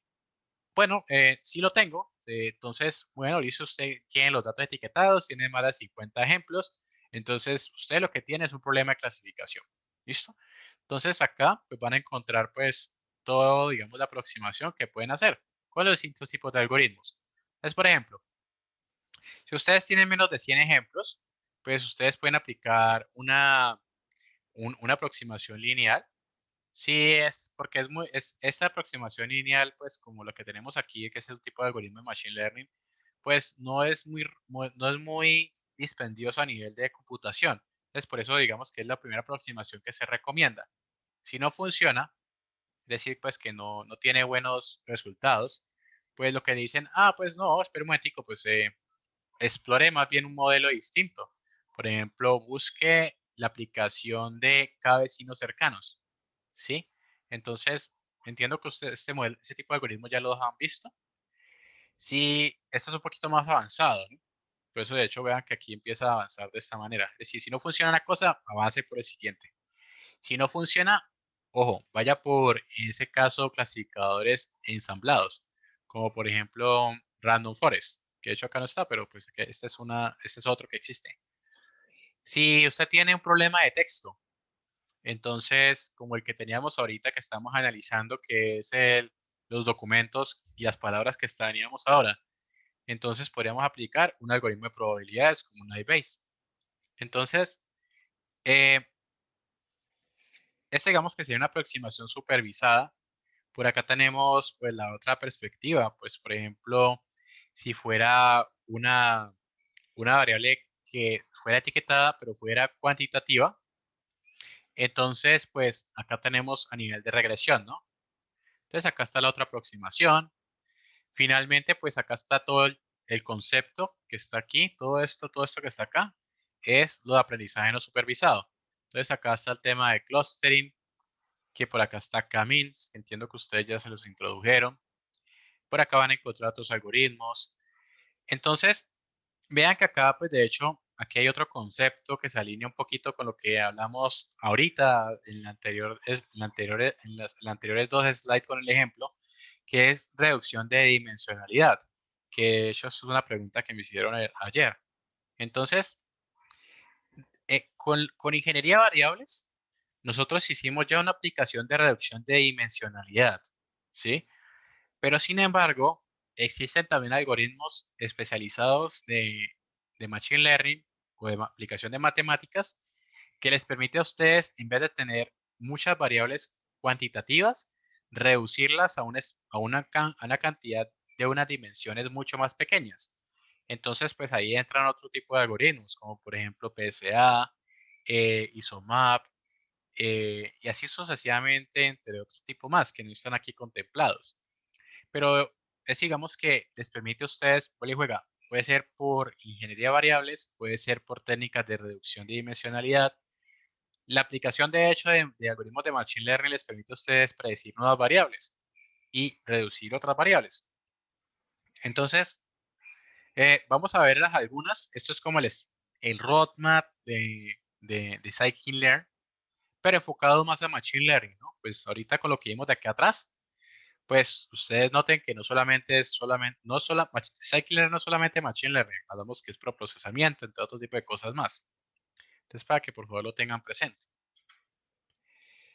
Ahora, cómo digamos que el concepto grande del desarrollo de modelos de Machine Learning utilizando Scikit-Learn. Usualmente, pues uno podría decir que la metodología siempre es la misma. Es decir, que uno siempre realiza los mismos, por lo menos los mismos 5 pasos. Siempre. Es decir, primero, ustedes importan la clase de algoritmo de Machine Learning que más se apropie a la problemática que ustedes estén utilizando. Por ejemplo, ustedes saben que están tratando con un problema de clasificación, entonces pues saben que tienen que importar los algoritmos o las clases de los algoritmos supervisados de clasificación, por ejemplo, Random Forest, un Decision Tree, un Logistic Regression, entre otros, pero ustedes los importan y porque los importan a memoria, porque ya los conocen. Es por eso que están viendo todo el tema del concepto de teoría para que conozcan el set de herramientas. El segundo paso, después de haberlo después de haberlo importado, pues es instanciarlo.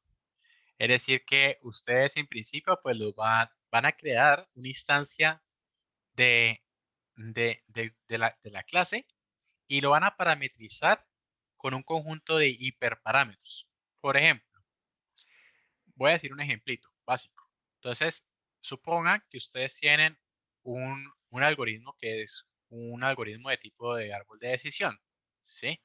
Entonces, el árbol de decisión pues también tiene un conjunto de hiperparámetros como muchos otros algoritmos.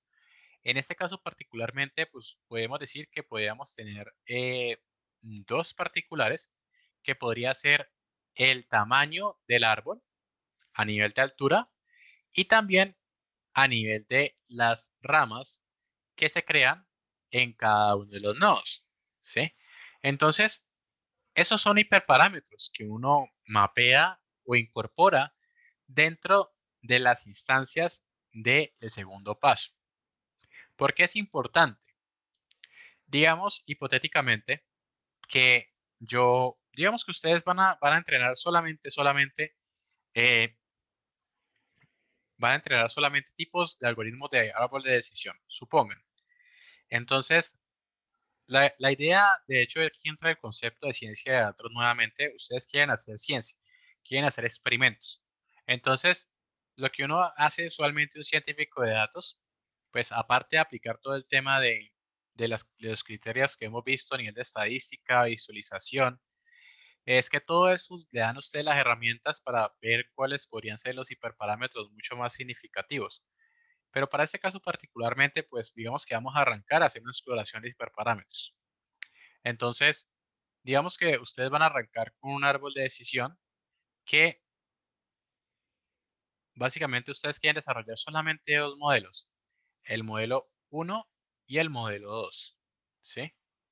Y ustedes parten simplemente de árbol de decisión. ¿Y por qué Christian está diciendo que son dos modelos distintos? Porque si ustedes notan, pues este modelo 1 se va a quedar, por ejemplo, con una altura en este caso, de 3 y en este caso particularmente no, discúlpeme si no estoy mal, esta es una altura de 2.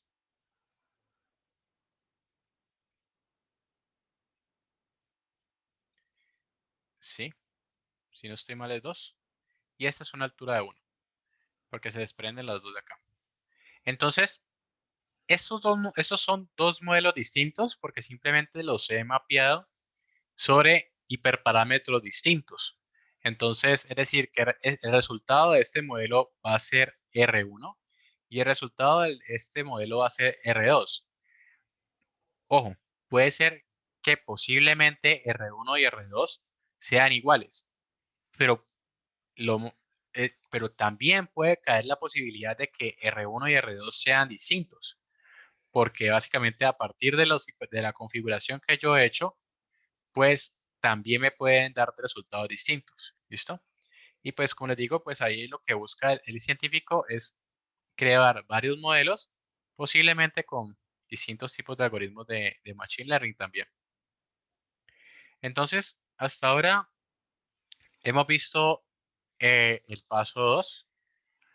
Después entra el concepto de organizar, seleccionar las variables independientes bueno, seleccionar las variables independientes pues más interesantes que ustedes hayan encontrado, llevarlas a un formato, a un conjunto de features o características o variables X, lo voy a llevar X mayúscula, y finalmente pues ustedes organizan a, pues, a una representación, eh, una representación de estructurada, por ejemplo en pandas, en Panda Series puede ser, y lo vamos a llamar Y minúscula. Entonces, esto es lo que buscamos hacer, un conjunto de set de variables X y tener organizado una variable dependiente Y, que es la predictora. Bueno, la que queremos predecir. Ahora, después de ese siguiente paso, vamos para el cuarto, que es muy parecido al anterior de las transformaciones, pues utilizamos el método fit. De hecho, esto lo hicimos con el stat models, ¿no? Entonces, el fit simplemente lo que dice es entrene. Entréneme el modelo a partir de los datos de X y a partir de los datos de Y. ¿Sí? Ahora, después, ¿qué sucede? Ya cuando ya finalmente tengo el resultado del modelo, lo que finalmente hago es poner a prueba el modelo.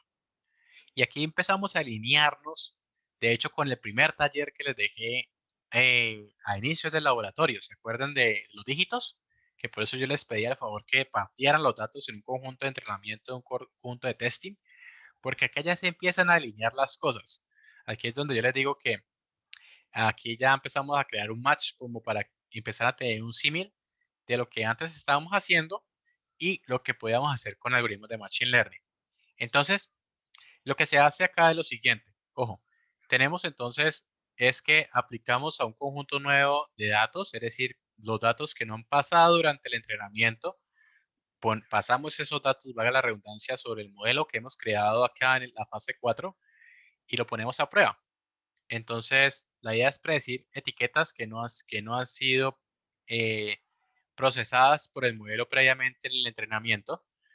Y para el caso no supervisado, pues lo que intentamos es transformar tal vez algunas variables o, por ejemplo, tomar la decisión si pertenece ese dato a un clúster, por ejemplo. Y eso puede ser con transform o predict. Eso es lo que se hace con aprendizaje no supervisado. Ahora, si hacemos un paréntesis acá rápidamente a este diagrama que tenemos acá, pues ustedes si notan, vean que tenemos el concepto de programación tradicional, que es lo que ustedes han venido haciendo, donde básicamente ustedes han desarrollado programación de soluciones determinísticas. Y por otro lado, tenemos el concepto de aplicación de Machine Learning. Entonces, los algoritmos de Machine Learning, como ya ustedes conocen, pues parten de datos, ¿no? Vean que acá tenemos un conjunto de datos que, de hecho, ustedes van a tener un conjunto de set de datos que lo vamos a llamar X. Y ese conjunto de datos, pues la idea es que ustedes lo particionen, donde van a tener un conjunto para entrenamiento, lo voy a llamar TR, y un conjunto para testing, que lo voy a llamar TT. ¿Sí? Ese es un ejemplo, ¿vale? Ese es train y este es TT. ¿Listo? Entonces, lo que hacemos es tener un conjunto grande y lo que hacemos es dividirlo aleatoriamente en dos sets de datos. Entonces, ¿qué es lo que se hace? Por eso tenemos acá el sample data, que sería simplemente ese TR que tenemos acá, que es el de training. Entonces, ¿qué se hace? El algoritmo de Machine Learning, pues ustedes ya conocen que, por ejemplo, para aprendizaje supervisado, pues ustedes ya conocen cuál es el resultado. Finalmente lo pasan por un conjunto de algoritmos que pueden ser distintos tipos. Pueden ser algoritmos de árbol de decisión, una red neuronal, un CAMI, un vecinos cercanos, CAMINs también puede entrar, entre otros más. Todos esos entran aquí. Y yo como le repetí a inicio de este semestre, a final de cuentas, vean que esa es la diferencia entre la programación tradicional y el uso de algoritmos de Machine Learning. Es que finalmente el resultado es un modelo, ¿sí? Un modelo que hoy juega es una representación matemática de algo que ha sido mapeado a la ciencia de la computación. Y ese modelo lo que intenta representar es la representación de los datos que ustedes les han pasado. Ese modelo que finalmente ustedes desarrollan, pues, o entrenan, finalmente lo ponen a prueba, y eso por lo que ven acá, con el conjunto de testing. Ustedes siguen porque yo les hacía el favor que dividieran el set en dos conjuntos. Ese conjunto de testing finalmente lo pasan sobre el modelo y eso es lo que les va a dar el resultado final. ¿Listo? Ahí es donde ustedes van a darse cuenta si el modelo es efectivo o no frente a la problemática que ustedes estén resolviendo. Por eso es interesante que lo abordemos. Ahora me quedan 10 minutos, voy a acelerar un poquito este tema. Acá tenemos un conjunto de datos, que es el conjunto de datos de Iris, que ustedes ya lo han visto. Saben que esto tenemos un conjunto de, de- de datos que representan a los pétalos, en este caso distintos tipos de especies de plantas. Y lo que queremos en este caso es predecir el tipo de la planta, entonces la especie, en este caso. Entonces es un problema de clasificación, tipo supervisado, porque ya tenemos la etiqueta, ¿no? Entonces, lo que simplemente quiero anotar aquí es que, como todo, arranco rápidamente con una visualización y lo que intento es ver cuáles son las variables más significativas visualmente. Si ustedes notan, vean que acá tenemos unos, unos gráficos de dispersión. Entonces, por lo menos a nivel visual, si ustedes notan, yo podría decir que por lo menos el largo del pétalo podría ser una variable interesante a tener presente. ¿Por qué? Porque si ustedes toman un dato aleatorio del dataset, pues noten que vean que tenemos acá que existe una segmentación sobre las etiquetas de los datos. Es decir, que por ejemplo, de hecho, esto me define un rango. Denme un segundito, yo aquí borro esta partecita de acá. Si ustedes notan acá, estas X definen estas X que tenemos acá. ¿Qué es esto?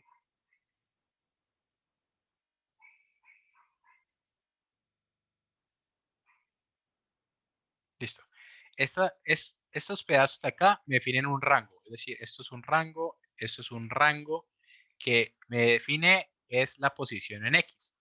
Y que lo que me define en este caso, el gráfico, el displot que tenemos acá, este gráfico que tenemos aquí, es que si yo tomara un dato aleatoriamente de mi set de, de, de este dataset de Iris, lo que me define es lo siguiente. Si yo, por ejemplo, tomara un dato aleatorio y cayera, por ejemplo, en este rango que tenemos acá en X, que me define el ancho del pétalo, pues yo podría decir que la probabilidad va a ser muy alta de ser un tipo setosa. ¿Por qué? Porque noten, vean que por lo menos aquí existe un pico aquí muy grande y existe acá una franja de decisión bastante marcada. Pero vean que aquí es una cosa muy distinta si, por ejemplo, si yo tomara otra vez la moneda y la tirara al aire, pero si cayera acá, ¿sí lo ven? Si digamos que hipotéticamente cayera aquí. Entonces, aquí existe una probabilidad con un error que pueda ser de versicolor y de Virginica. Pero sin embargo, pues si pronto cayera sobre esta franja, pues sabemos que ya el algoritmo tendría como una especie de franja de decisión bastante interesante, a diferencia, bueno, este puede ser un poquito interesante, pero vean que estas de acá no tanto, ¿sí lo ven? Pero esta es una forma visual de cómo yo creo dentro de mi cabeza un algoritmo de clasificación y empiezo a meterle franjas de decisión, ¿listo? Esa es, digamos, que una aproximación que podemos hacer. Ahora lo que estoy haciendo acá es definiendo básicamente la matriz de las variables en X. Por eso digo que esto es X mayúscula, la variable predictora que es Y minúscula. ¿Listo? Entonces simplemente lo que estoy haciendo acá es lo siguiente. Tengo mi conjunto iris, estoy aplicando el método drop, que lo que hace el método drop es simplemente búsqueme la variable, en este caso especies, eh, el, elimínemela del dataset, del dataset. Es por eso que me quedan solamente las features en X sin la variable Y. Ahora lo que estoy haciendo acá es, bueno, listo, pues voy a tomar la variable iris, que finalmente es la que quiero predictora. Por eso la llevo a la variable Y. ¿Listo? Pues simplemente he creado estos dos conjuntos que tengo acá. Nada raro. Entonces, ¿qué he hecho aquí?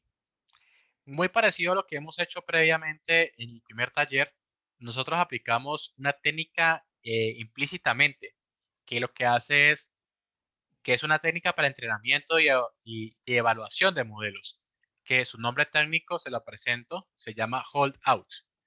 La técnica de hold out es simplemente el nombre técnico que define que es cuando yo parto el set de datos en dos, un set para entrenamiento y un set para testing. Entonces, algo que ustedes hicieron manualmente, pero que existe en Scikit-Learn es el método. Entonces, dentro del set de Model Selection existe el método Train Test Split, que lo que se encarga es particionar el dataset en dos conjuntos. En este caso particular, pues si ustedes no lo parametrizan, él va siempre a dividir el set de datos en un 75% para training y en un 25% restante, todo es aleatorio, cabe aclarar, para el testeo. El resultado es el siguiente. Tenemos acá entonces el set de datos que pertenece al set de NX para el tema de, o sea, estos son las variables eh, independientes, para el training y para el test. Tenemos por acá la variable dependiente tanto para el training y para el test, es decir, las Y y las X. Eso es lo que me da el train test split. Y por acá entra nuestro amigo que es el seed, la variable semilla. Por acá tenemos entonces los features, el X y el Y. Lo que hacemos simplemente es coger es train test split y lo que hace es partirlo en dos. Listo. Muy parecido a lo que mencionábamos ahorita en el framework de los pasos y lo que hemos hecho en las transformaciones previamente. Vean que es básicamente lo mismo, ¿no? Entonces importamos el algoritmo de Machine Learning, en este caso es un tipo naive Bayes, en especial este es un tipo gaussiano. Esto es un tipo que se basa en la probabilidad de los datos, especialmente de la distribución de los datos, especialmente se utiliza para temas de una aplicación gaussiana. Y lo que hacemos es simplemente, bueno, lo importamos, primer paso. El segundo paso es que instanciamos el algoritmo. Vuelve y juega, aquí pueden ustedes meterle hiperparámetros, ¿no? Ahora, ¿qué se hace? El tercer paso es que lo entrenamos. Lo que para entrenamiento simplemente le pasamos, vean acá, pues pasamos el primer set, que es de entrenamiento de la variable X, que está acá. Y después, vuelve y juega, tomamos nuestra variable de nuestro objetivo del training y nos la llevamos también acá al fit. Esto nos permite entrenar el modelo. ¿Listo? Acá ya se entrena el modelo. Ahora, ¿qué sucede? Ya con el modelo entrenado, lo que hacemos entonces es predecir nuevos datos para poder ver su desempeño. Entonces, para eso, pues simplemente llamo al método predict, que es el que está aquí. Pero para ese, pues entonces sí tomo los datos de solamente las variables del XTest que están acá y me los llevo a los datos que están aquí. ¿Listo? Entonces, finalmente, este resultado nuevo que voy a tener aquí va a ser la predicción de los labels que corresponden a los datos del set de X-test. ¿Listo? Esta es la predicción. Lo que quiero ahorita entonces es ver si realmente esta predicción, ¿sí?, que me arrojó el modelo, realmente es lo que es. Entonces, es decir, si corresponde a la realidad. Es por eso que este tipo todavía no los ha tocado. ¿Listo? Entonces, pues acá entran otra serie de criterios para hacer temas de ver cómo es el resultado de un aprendizaje supervisado. Estos son los indicadores de clasificación solamente. Entonces acá está nuestro señor precisión, ¿no? Vean acá, de hecho, acá está. Por acá vemos otro tipo de indicadores, accuracy, acá está la tabla de confusión, esto es lo que se conoce. Pero lo que quiero mostrarles, y entiendo pues que esto ya lo han visto más en detalle, es que esto ustedes lo pueden obtener a través de Scikit-Learn. Entonces lo que he hecho aquí es simplemente lo que he hecho es obtener el accuracy score. Vean que acá yo puedo llamar al método y lo que hago es pasarle el getTest, ahora sí, que ese es el que es la realidad. Y acá estoy pasándole lo que he predicho, ¿sí? La predicción del resultado del modelo contra la realidad. Y finalmente el resultado es el desempeño que corresponde a un 97% de los datos que han sido predichos correctamente. Eso es lo que me está diciendo ese resultado. ¿Listo? Entonces, eso es lo que hemos obtenido con estos pasos que hemos hecho hasta ahora. Por otra parte, podemos obtener, deben por favor unos 2 minuticos, ya finalizo acá. Lo que he hecho aquí es utilizar más indicadores. Entonces, aquí puedo obtener los otros indicadores de aprendizaje supervisado, de clasificación específicamente, donde puedo obtener la precisión, que esto es un indicador, si se acuerdan, que ustedes lo tuvieron que hacer a mano. Está el recall, está el F1 score y finalmente está el support.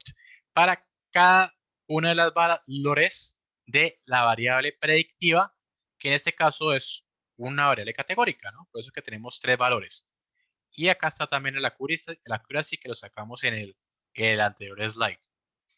Finalmente, tenemos acá, y ya con esto doy cierre, es la tabla de confusión ploteada como un gráfico de colores.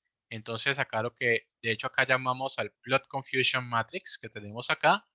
Lo que hacemos es pasarle a este Plot Confusion Matrix el modelo que hemos desarrollado.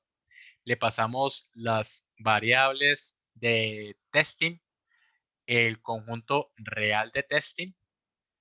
Y finalmente, pues eso me va a dar este resultado como el que vemos acá en pantalla. Entonces, ¿cómo realmente eh, ¿cómo realmente valoramos este gráfico? Si ustedes notan, si el modelo ha sido eficiente, eh, vean acá que tenemos los valores prehechos y los valores reales. Entonces, todos los datos, si realmente el modelo le ha atinado, si realmente ha resuelto la problemática, pues deberían estar en la diagonal de la tabla, de la matriz. Entonces, para nuestro caso particular, tenemos un error que es en este.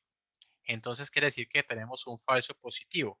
Es decir que un dato que ha sido predicho como un tipo virgínica, pues se ha clasificado como un versicolor. ¿Listo? Entonces, por eso me lo ha dicho la tabla de confusión y pues a nivel plotearlo es interesante. Bueno, esta parte de pipeline se las introduzco la próxima semana, eso no hay problema, pero sin embargo, la idea, vuelvo y la recuerdo, por favor creen una cuenta en Kaggle para la próxima semana, vamos a hacer un challenge que la idea es que empecemos a amaciar un poquito el tema de ciencia de datos un poco más aplicada. Bueno, eso es lo que les tenía para el día de hoy. No sé si tienen algún comentario, quisieran indagar en algo más. Si no, ya doy cierre a la clase.